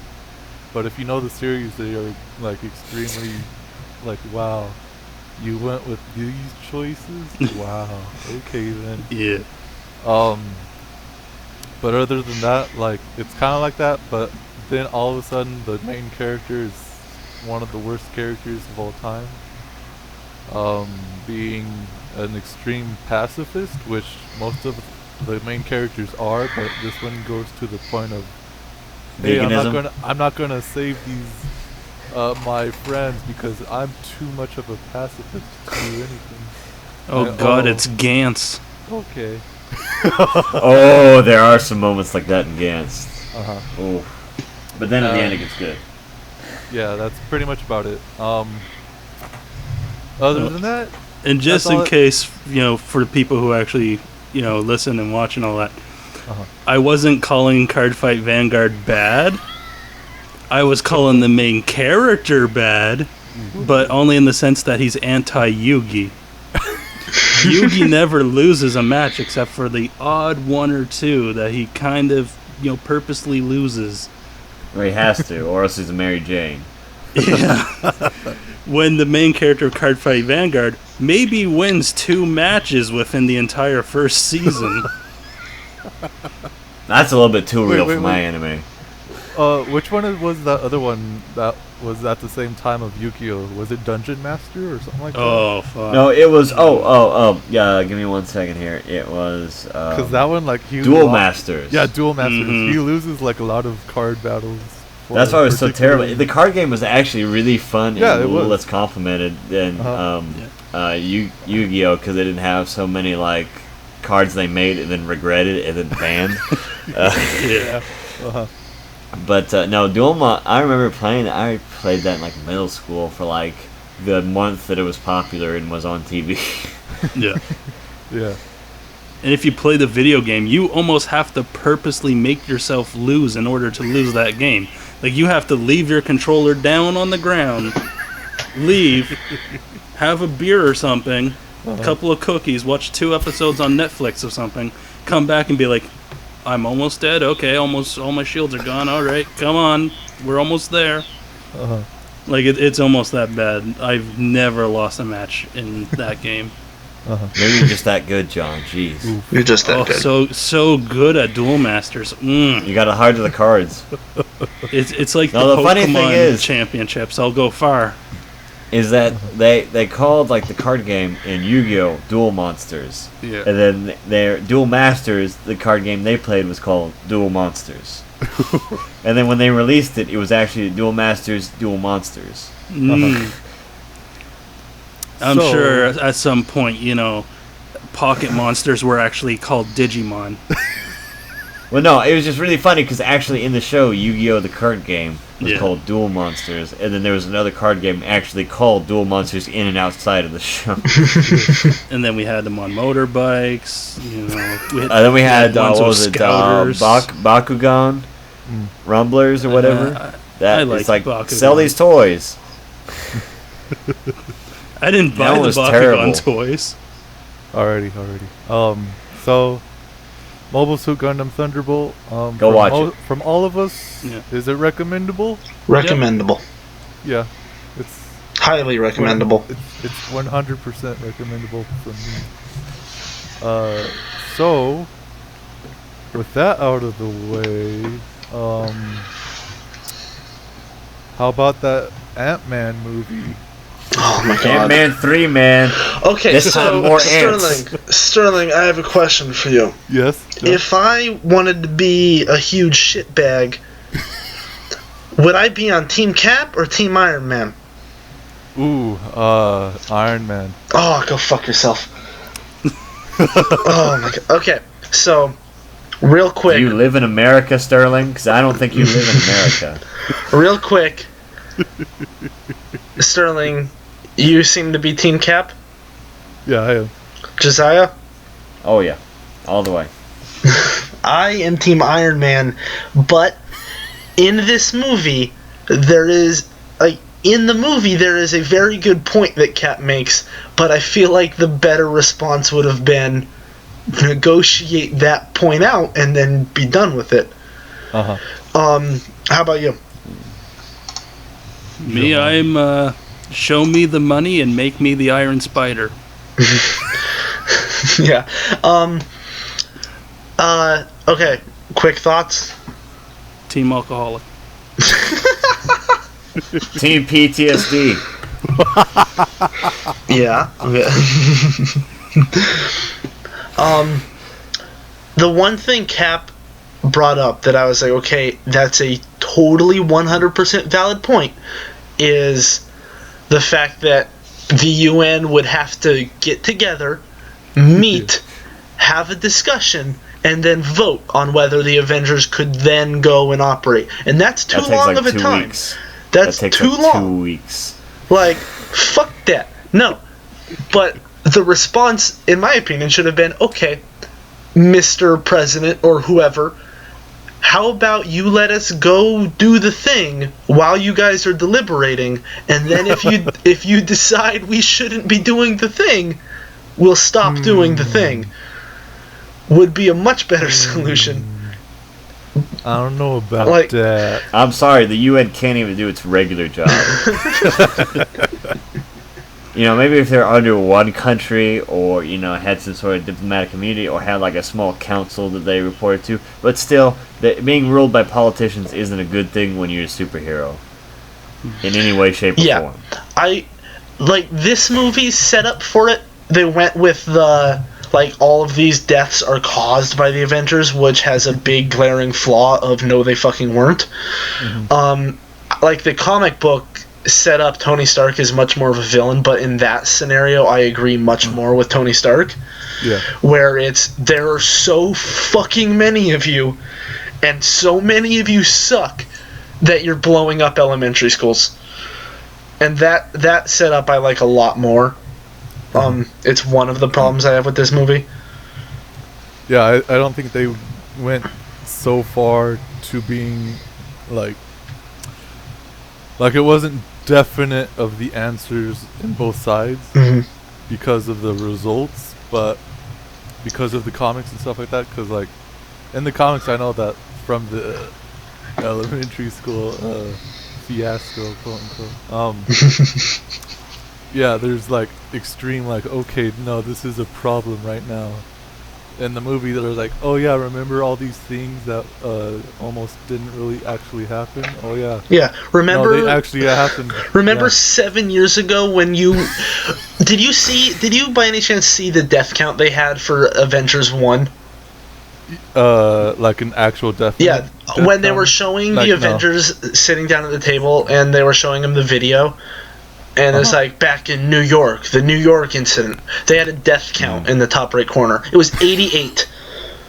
Aliens invaded. 88 people for an alien invasion. Yep, 88 people. And they were trying to nuke the whole city. I know. And they're no, look what you guys did. Bad Avengers. It's we wanted to kill, 4 million people? At least. But you guys killed 88, and that's a problem.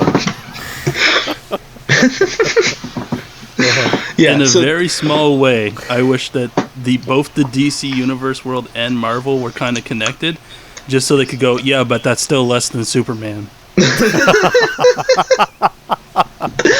Totally. I would fucking adore that.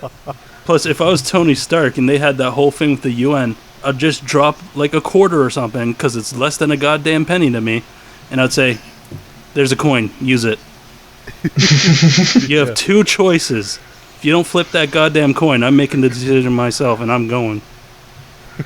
Oh my god, Iron Man's just Two-Face now. Well, you know, you could be half War Machine, half Iron Man. So, okay. I'm really interested to see what you guys thought about the movie overall, because I went back and forth on my like ranking in the entire MCU, like over and over and over again. So, what do you guys think? How does this stack up to other Marvel movies? For me, I think this, with the exception of Punisher Warzone, this is my favorite Marvel movie of all time. Okay. I don't know, like, just because of, I think most of the characters were better used, coming off of Avengers 2. Yeah. Yeah. There were more instances where I was like, oh yeah, that character did the thing, instead of, what the heck is that character doing? Why is that? Who? What? But yeah, Josiah? Well, I mean, it's no Ant-Man 1. But, no, as far as movies go, Captain America has always stood above the rest of the Marvel films for me, and it continues to do so. Avengers 1 was alright, but it was more of a, hey, let's put more than one superhero in the movie. Avengers 1 always felt like the feeling the waters for how big we can make the MCU. Basically, it was just a test one to see if they could launch a series off the Avengers. Yeah. Because after that, that's when they launched the plan after Avengers 1. After that went through successfully, that's when they launched the plan. Phase 2, Phase 3, all that shit. But, no, I would say that it is, besides Deadpool, it's my personal favorite. I mean, which is my personal favorite. It is the best movie we've seen so far. So when I walked out of the theater, I was like, best Marvel movie by far, miles ahead, my favorite. Then Streets Ahead. 3 days later, I was like, man, fuck that movie. And now I'm back to it being at a temporary number one, but I am prepared for and expecting it to be third once Homecoming and Black Panther come out. I have high expectations for Black Panther. Yeah. The movie has a few really big flaws to me. The chief among them being, no one fucking died at all. Oh yeah. Well, 100-year-old lady died, but fucking shocker of the century. The fact that no major character left really the series, even not even with a death. If they had removed themselves entirely, it would have been at least close enough. But overall, in terms of large-scale MCU changes, nothing really happened. Half of the Avengers are wanted outlaws now, but they're still bros with Tony Stark, apparently. So the Avengers are still together. It's just half of them aren't bros with the United States government, which, oh no. The fact, I really thought Iron Man was going to die there at the end. I was hoping for Captain America to die because I'm blanking on his name right now, but the actor doesn't like doing them. Chris Evans? Yeah. But also I felt like it would have had the most impact on the MCU, either him or Iron Man, obviously, but because of his symbology, I feel like it would have been bigger. and that's what I expected to happen because of the comic. Yeah. There at the end when Iron Man almost took on both Bucky and Captain single-handedly, it was a fucking amazing fight scene. Yep. But he should have just fucking ended it for one of them. My other issue with it is the airplane scene, or the airport scene. I feel like that fight scene would have been twice as good if it was in a populated area rather than the tarmac of an empty airfield. It allowed for more like character development in like during the fight, which was good, but I feel like the cinematography could have been a lot more interesting if it was like on the street somewhere. If I could cut in, yeah, go ahead. Just for a second. I don't know about you, but after that scene, it's like I've already been to the Berlin airport now. Yeah, you get. They like fought through the whole place. You get a pretty damn good tour of that. Like overall, the feeling I got from the movie was, okay, here's what the war was about, but most importantly, Black Panther came in and said, "This is my movie now. I'm captain now. I am doing this." Like, so I speak to you as a warrior and as a king. How long do you think you can keep him from me? Is maybe the best line I've heard in years. And then Spider-Man came in and said, "Yo, I'm gonna let Black Panther take this movie, but you're all gonna be super hyped for my movie now," because that was like the best. See how hot Aunt May is? My aunt's pretty hot. Aunt May is the hottest iteration we've seen since the Tobey Maguire movies. Yeah, you can't beat that one. That one's just too hot. Classic, man. When I was sitting down at the movie theater, there was just a bunch of there would be probably teenagers or early 20s in that. Mm-hmm. And all I hear is, "Oh man, I would so bone Aunt May right now." And of course, I'm thinking in the back of my mind, 90s Spider-Man, where it was just the old woman. I'm just like, oh no.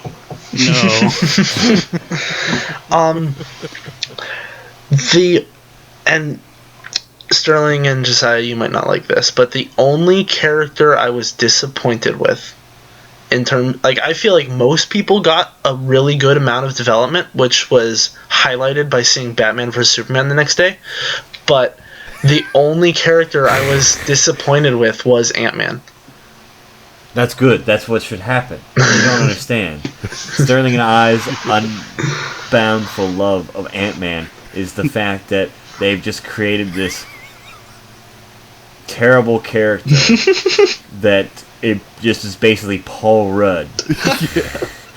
And that they're just sticking with that. And because they can't go to Ant-Man's original origins of where he's like, a judo scientist, fighter guy who just is like amazing and beats his wife eventually, and then like comes back as different, like he gets like multiple personalities and amnesia and comes back as different like iterations of Ant-Man later on. Mm-hmm. And is like an actually like really cool character after the whole wife beating part. Well, he which can't was help an it because he can't beat his. Yeah. Well, you can't really beat your wife after she's dead. So there's kind of that big factor too. But like, did you hear the story behind the writing / illustrating of that scene where he hits his wife in the comics? Not I. It was I didn't actually read up on it. Laid out by the storyboardist and the original writer, saying that he would turn around without knowing his wife was there and just kind of hit her on accident with his arm, and that would be it. And the illustrator and the dialogue writer read it as he hit his wife with the full force of like the and so the comic was released with him just punching the shit out of his wife. And they're like, "Oh shit," and they rolled with it. So then Hank Pym takes his pimp hand, charges it up real nice, and gives her a tilt smash off the edge. Oh man.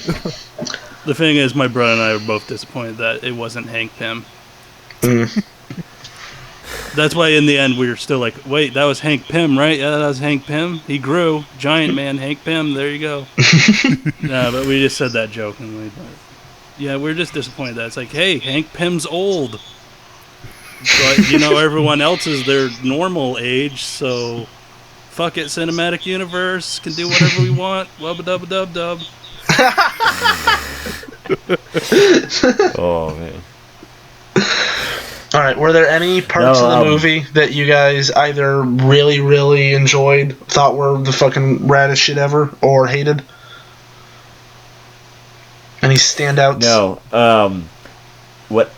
Sterling and I had a little discussion, a little powwow before, and he was talking about how my grandma just died, hold me, scene with not the grandma, the aunt, great aunt.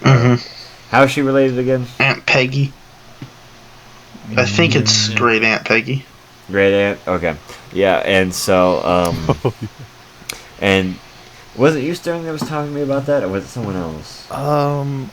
It might have been me. Are you talking about the Captain America and the ship in it? Mm-hmm. Yeah. Well, I mean, if with Captain America 2, and when he first learns about her, you could kind of, the way that they shoot that, you can kind of cut the sexual tension with a knife. It's like, oh man, there's a younger, the same version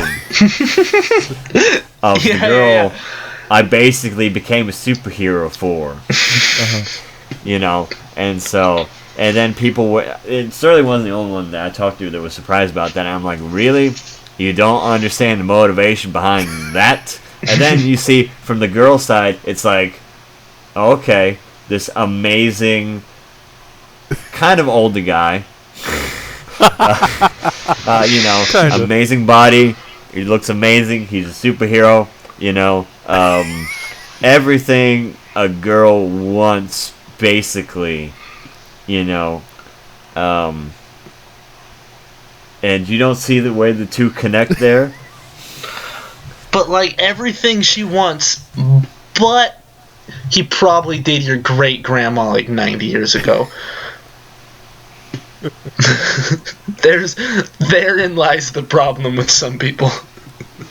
Like, for me, just because, like, I literally just do not remember her character from the second movie, although I kind of, I think I know what scenes where you're talking about, where it was his neighbor in Winter Soldier, right?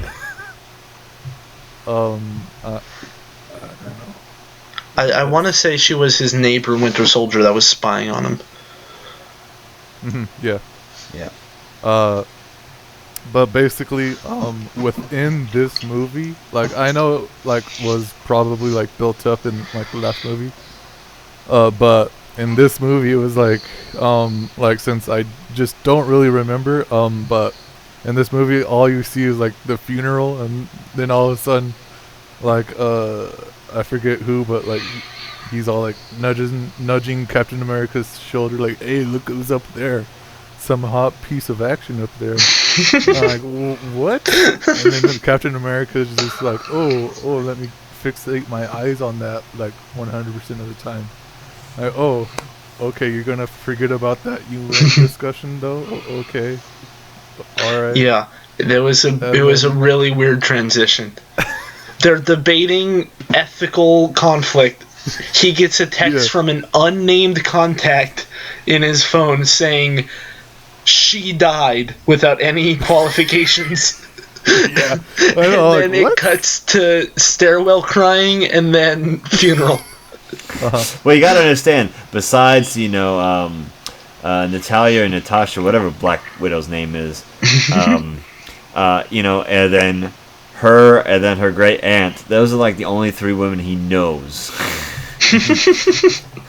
Like on a you should have my cell phone number basis. I think it's pretty obvious if you had one person that you loved your entire life, and then you get a text saying she dies, she died, and then you know. It could have been better, yes, but it got the point across just fine. I didn't think it was too bad. No, it wasn't bad. It was just a bit of a jarring transition. You gotta understand, they gotta fit all of this into the movie, for all the content and everything they pushed into it. I think they did a really good job juggling all of it. I completely agree with that. It was fucking ridiculous how well handled every character was, with the exception of Batman. If you gotta cut down on a text on a cell phone to make this picture happen, just give it a by all means. contact name was my issue. Why didn't someone go in and post and name the contact? No, Captain America gets a text from 261-544. No. It could have been a fucking wrong number. I actually have a theory about that now. You know how he's terrible with technology? What if he doesn't know how to put in contacts? He just remembers their numbers he did back in the day. You know what? Okay. I'll buy it. I'll go with that one. That would make so much sense. Have any of you heard the Peggy Carter theory? Did any of you watch the show Agent Carter about old lady who died previous life? No. Okay, so it ended on a huge cliffhanger, right? And then right after Civil War released, it got canceled. So the theory that most people are either believing in or just blindingly subscribing to because it's radical, is that the story the show was being told by Peggy Carter to Captain America's new bae, and she just fucking died right before she could finish it. Oh wow! Yeah, I think they just needed more money for the movie. I'm really hopeful that there will be some sort of callback to that theory in later movies where she's like, yeah, she didn't get to finish her story. That would have been a better after the movie quip is Steve's on his phone and it's just someone leans over, it's why don't you have any contacts? That would have been great. That would have been fucking fantastic. That's maybe my favorite aspect of Captain America's character is I don't know how to fucking use anything, and the little notebook he had in Winter Soldier, where he's just things to check out, and it has the Beatles on it. Shit, I love that one. Yeah, just the fact that he acts just like your grandpa, but he's 24 years old. Yeah. This is how I fixed the situation for myself, how I just imagine it in my head. So, Rick Sanchez goes to him in the comic book and says, Steve, I can lead you to a world where Peggy's dead and you can totally bone, her hot relative person. Come on, let's go, come on. We can make a whole movie out of it. It's going to be great. You do a fucking solid, Rick. Yeah, you do a little bit too good, Rick Sanchez. You can meet my friend Morty. He's my grandson. He's a total dork. He'll love you. That's scary good. I don't like it. Yeah, it is. Jeez. Fuck me. So, Dan Hartman's right here with us. John, even comment on where you would put this movie on your Marvel watch, if you would put it in. All right, let's get down to business. It's no Wolverine with Deadpool movie. Oh my god. I can't rank it that high. No. Don't be presupposing things before they come out. Jeez. It's no Japanese Spider-Man, but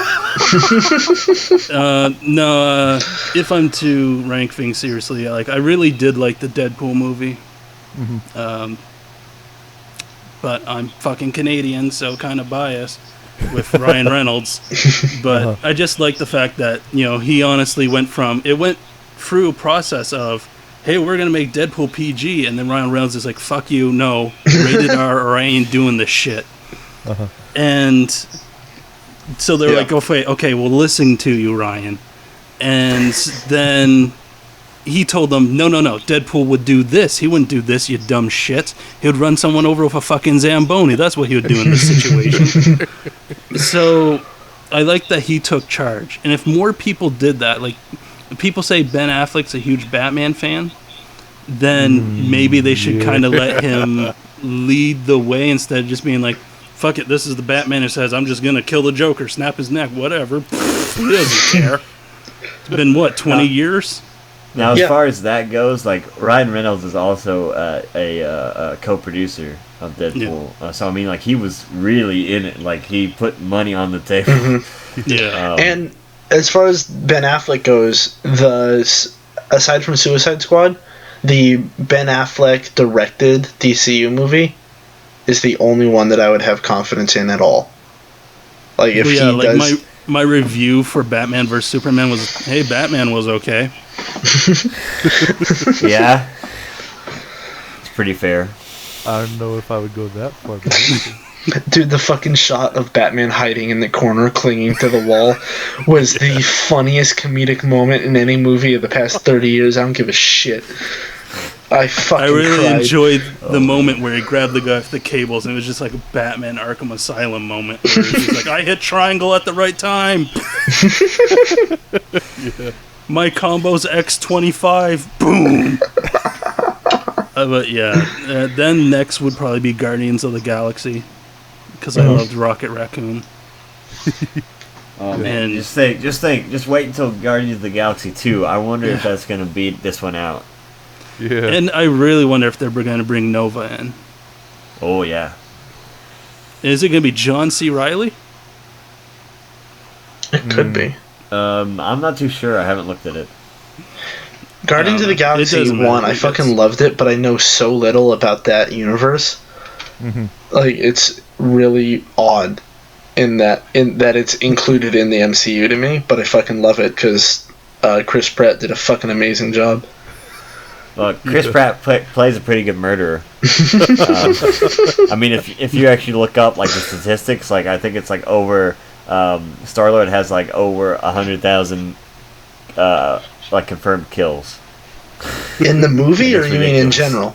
In the comics? In like the comic world. Okay, yeah. I'd believe that. My question is, when are we going to get Captain Canuck? Fuck, even the Canadian like me doesn't want Captain Canuck. No, but I think Civil War would probably be third. That's but a fair the thing ranking. that trumps over all of it, if we count all of Marvel, is Earth's Mightiest Heroes. I don't know if you guys have seen Marvel's Earth's Mightiest Heroes, but god damn, is that good. Is that animated? Yes. Yeah. Okay. Doesn't count. We're talking live action. I'm sorry, but we gotta draw the line in the sand somewhere. I have not seen it, but if you're actually recommending it, I might watch it sometime soon. Okay. It kind of died for some reason, then came back as a different name, but it's like same style and stuff. Yeah. And it like first episode's pretty much friggin' Ragnarok. Jeez. For that. And it's like, oh look, it's the snake in Ragnarok that eats the entire world. That's their opponent. Oh look, Doctor Doom. You guys like Doctor Doom, right? Oh look, Doctor Doom's riding the earth-eating snake. Isn't that fucking metal as fuck? So, how many times have you seen Deadpool? Once. Once? Keep it that way. I barely ever watch a thing more than I bought the Blu-ray a few days ago. And I'm going to take it to a movie night in a few days. But I sat down and I watched it vanilla again, without the deleted scenes or any of that shit, which I'm sure is going to be fucking amazing. Yeah, but, it's not... There are a few movies, like Princess Bride, where being able to quote every single goddamn line is beneficial and amazing. In Deadpool, because I was so fucking in love with it, I have every goddamn joke memorized in my head. it makes the movie almost pointless to watch after that. Yeah. It's a bit disappointing, but I'm ready. No, you're just watching it too close to each other. Watch it every year or so, and it still retains value. Yeah, I'm sure. It's one of those films you can't watch it too much back to back. Because I watched it like 5 times, man. And then I bought like the DVD, the Blu-ray, the combo set, and I only watched the deleted scenes and like the outtakes and stuff like that from the. I haven't actually watched it since I bought the movie. I'm waiting another month to get me fresh. Are again. the deleted scenes amazing? Yes, top Good. tier. Awesome. No spoilers. Can't wait. Do they Also, deserve to be deleted scenes? No. Fucking It's that in the movie's movie- development. So- No, they No, just go cut. ahead. They cut like $7 million from the budget, like the week before production started, or some shit. And before then, it was already slashed 3 times. God damn! If that movie had the budget of an actual Marvel movie, it would have been maybe the greatest movie ever made. It has so much fucking potential in Deadpool 2. I have All high right, final hopes for thoughts. Ragnarok, the movie Ragnarok, when it comes out. I don't But give a there is shit. one thing. I will goddamn throw my popcorn, pizza, nachos, whatever the fuck I have on my lap at that moment if I do not see Fenrir anywhere in that goddamn film. Oh yeah. Because I am a huge goddamn geek for Norse Yeah. mythology. That if I don't see Fenrir anywhere, I am going to take my seat like Hulk strength and whip it at the screen. No, but final Gotta be thoughts. the We need end to we gotta wrap this up, you guys. Yeah. No. Yeah. Okay, I have one final question. I never would have asked this before, but Civil War not killing off anyone made me question myself. Do you think there's a chance that by the end of the Thanos storyline in presumably Gauntlets Part 2, do you think there's a chance that no one major has died? No, I think someone's died by then. Just because of changing of the actors. I think Contracts by will that expire, time, people won't re-sign. I'm going to say about 3 will die. 3? I'm not going to say who, because I don't really know who. Because he's got inside information. He's got I inside will info, he doesn't want to say spoil it. 3 will die. That's I would be comfortable with that number. That's about what I want. And I want at least one of them to be like top tier level Cap or Iron Man. Yeah. Yeah, I don't Like- care. I don't care if the Vulture, if he dies. Don't care about that guy. Listen, I'm surprised he gonna didn't die see- this film. we're gonna see Iron Man die, and then just out of the suit of armor walks Sherlock Holmes because he's like, He's already "All right, died like on to 3 the next times. film." Oh my god. So Civil War, recommendable? Yes. immensely. Immensely. Fucking great movie. So, Right. Well, you know how I think about it, man. A Paul Red out of 10. But alright, so. Yeah. let's get on with. So, what are we're you looking gonna. forward for? What are you looking forward to, Josiah? I'm actually planning to buy Dark Souls 3 on PC. Yeah. I've just been Have you- waiting. Well, mostly because of budget restrictions. Yeah. But also to see when they're gonna, get the bugs fixed for PC. Yeah. Oh god, I didn't So- run into any of them, and I was the luckiest motherfucker.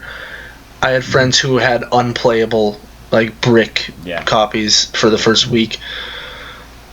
But no, so now a lot of that's died down, and like the bug ratio is getting to a minimum. I thought I'd pick it up and roll around. But besides that, and Overwatch comes out next week. Overwatch. Officially, yes. Yay. Blizzard. It's on the 27th, I believe it comes out. Yeah, if I run into extra cash, that's top of my list for what I'm buying. But besides that, not too much on. And nothing else really big's coming out besides games. So, Sterling, what you looking forward to? Oh, gasp. I'm looking forward to finishing up my animation stuff. I save. Yeah.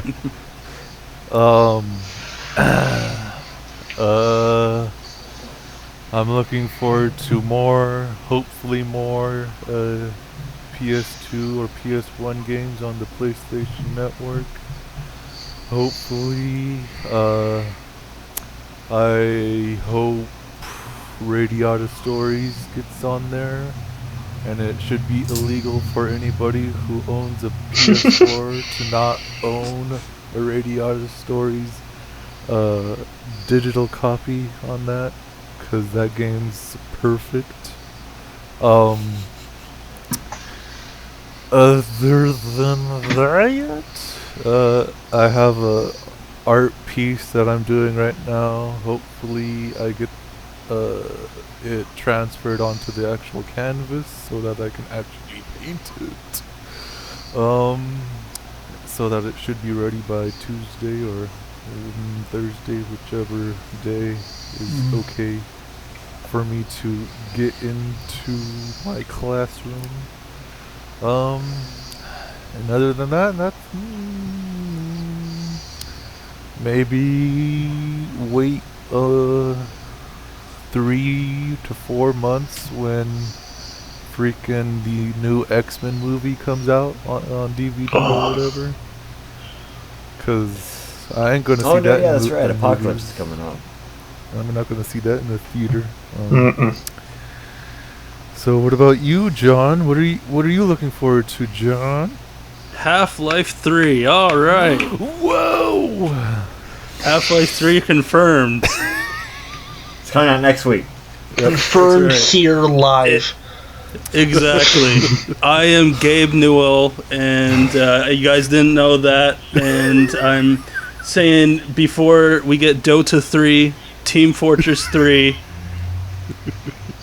Counter-Strike 3, 3.5 maybe, we will have, finally, Half-Life 3 DLC. We're very excited to announce this at Valve, and look forward to every presentation we'll show at E3, which will be absolutely dick all. So don't even watch it. Don't even watch the goddamn PC E3 moments. We're not showing up. They don't have my goddamn pink cookies there. I ain't doing shit. No, You're staying home playing with your knives, right? That's right. And I am developing more hats and crates for Team Fortress 2. Yes, that's true. Please be excited. People thought it was up in the air. Yeah, exactly. No, looking forward to getting a laptop maybe. So, I don't have to make out with the microphone right now. And there's that. Finishing Garo maybe, and then moving on to the other 7 different series of Garo, which I don't know what the difference is yet, so whatever. Yeah. And then I guess just whatever happens game-wise. I don't know. Is Kingdom Hearts 3 coming out soon? I think you mean Kingdom Hearts 2.9. 2.85. Yeah, Kingdom Hearts Mighty Number 9. Dead.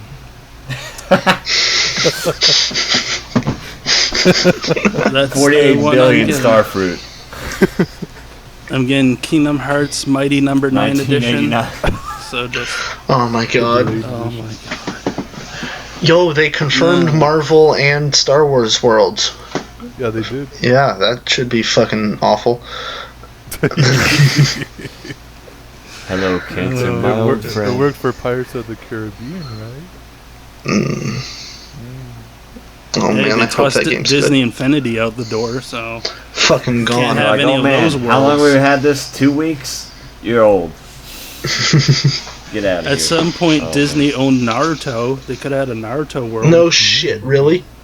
Yeah, Yeah, they used to play Shippuden dubs on Disney XD. Oh my fucking god, I didn't know that. You could have believed it all over. No, I mean, that's it. It's like getting a laptop. Well, once we wrap this up, I'm going to head down to a show at my old high school and watch a bunch of people who are a year under me make fools of themselves on stage. So that should be fun. The Jungle Book, I'm hopefully going to go see tomorrow night. I've heard good things, so I'm excited. Have you seen the 1992 version? I have not. When I was a wee young small redhead lad, I would watch. Wait, what do you mean? When I was teeny tiny, I would watch the animated Jungle Book every day, and I taught myself how to use a VHS machine to fast forward to the Colonel Hati elephant part. Amazing. Yeah, that's how I got my start in this tech world.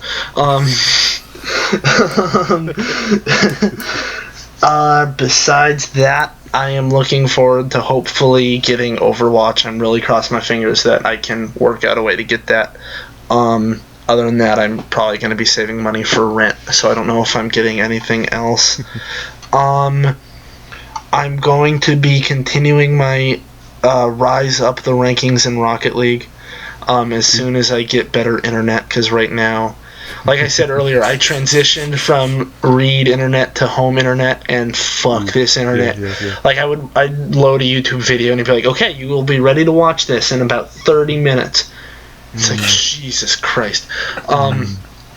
So hopefully I can get that fixed. I'll have to call an ISP though, and that's always fun. A friend of mine might make me watch X-Men Apocalypse, even though I fucking hate like almost all of the X-Men movies, and I'm not looking forward to this one. You didn't like Wolverine? No, I did not. Japan story? I mean, it was the best representation of Deadpool that we've had in a long time, the Origins movie, but I don't know. You didn't like First Class either? Oh, you know what does come out? First Class is alright. Days of Future Past was good, but all the other ones I couldn't stand, even the original part of the original trilogy. In a week or 6 days from now, there's going to be a movie night at a friend's house, which is coincidentally the day the new Adam Sandler movie comes out. Wait, Uh-oh. what? Yeah. I think he's going to goof you. He's going to have a pre-recorded copy because his godfather is Adam Sandler. I cannot wait. So they played a preview for the new Adam Sandler movie before Batman vs. Superman, and it looked bad, let's be honest, but it didn't look to be bad on the level of Ridiculous 6 or Pixels. So This is the first time I hear of it. What is it called? It's called like The Do-Over or something, and it only stars like one of his friends. So Wait, what? I haven't think- even heard of this one. I think it's called The Do-Over. Let me just stall while I look this up. Yeah, The Do-Over. It is directed by Stephen Brill and stars Adam Sandler, and then like 4 people down the line is David Spade, and that is the only one of the. There's no Rob Schneider, no anyone else. God damn it, Rob Schneider in Ridiculous 6 was the absolute worst. And it looked to be like a movie that was worthy of actually existing. It's gonna be awful, but I can't wait to watch it.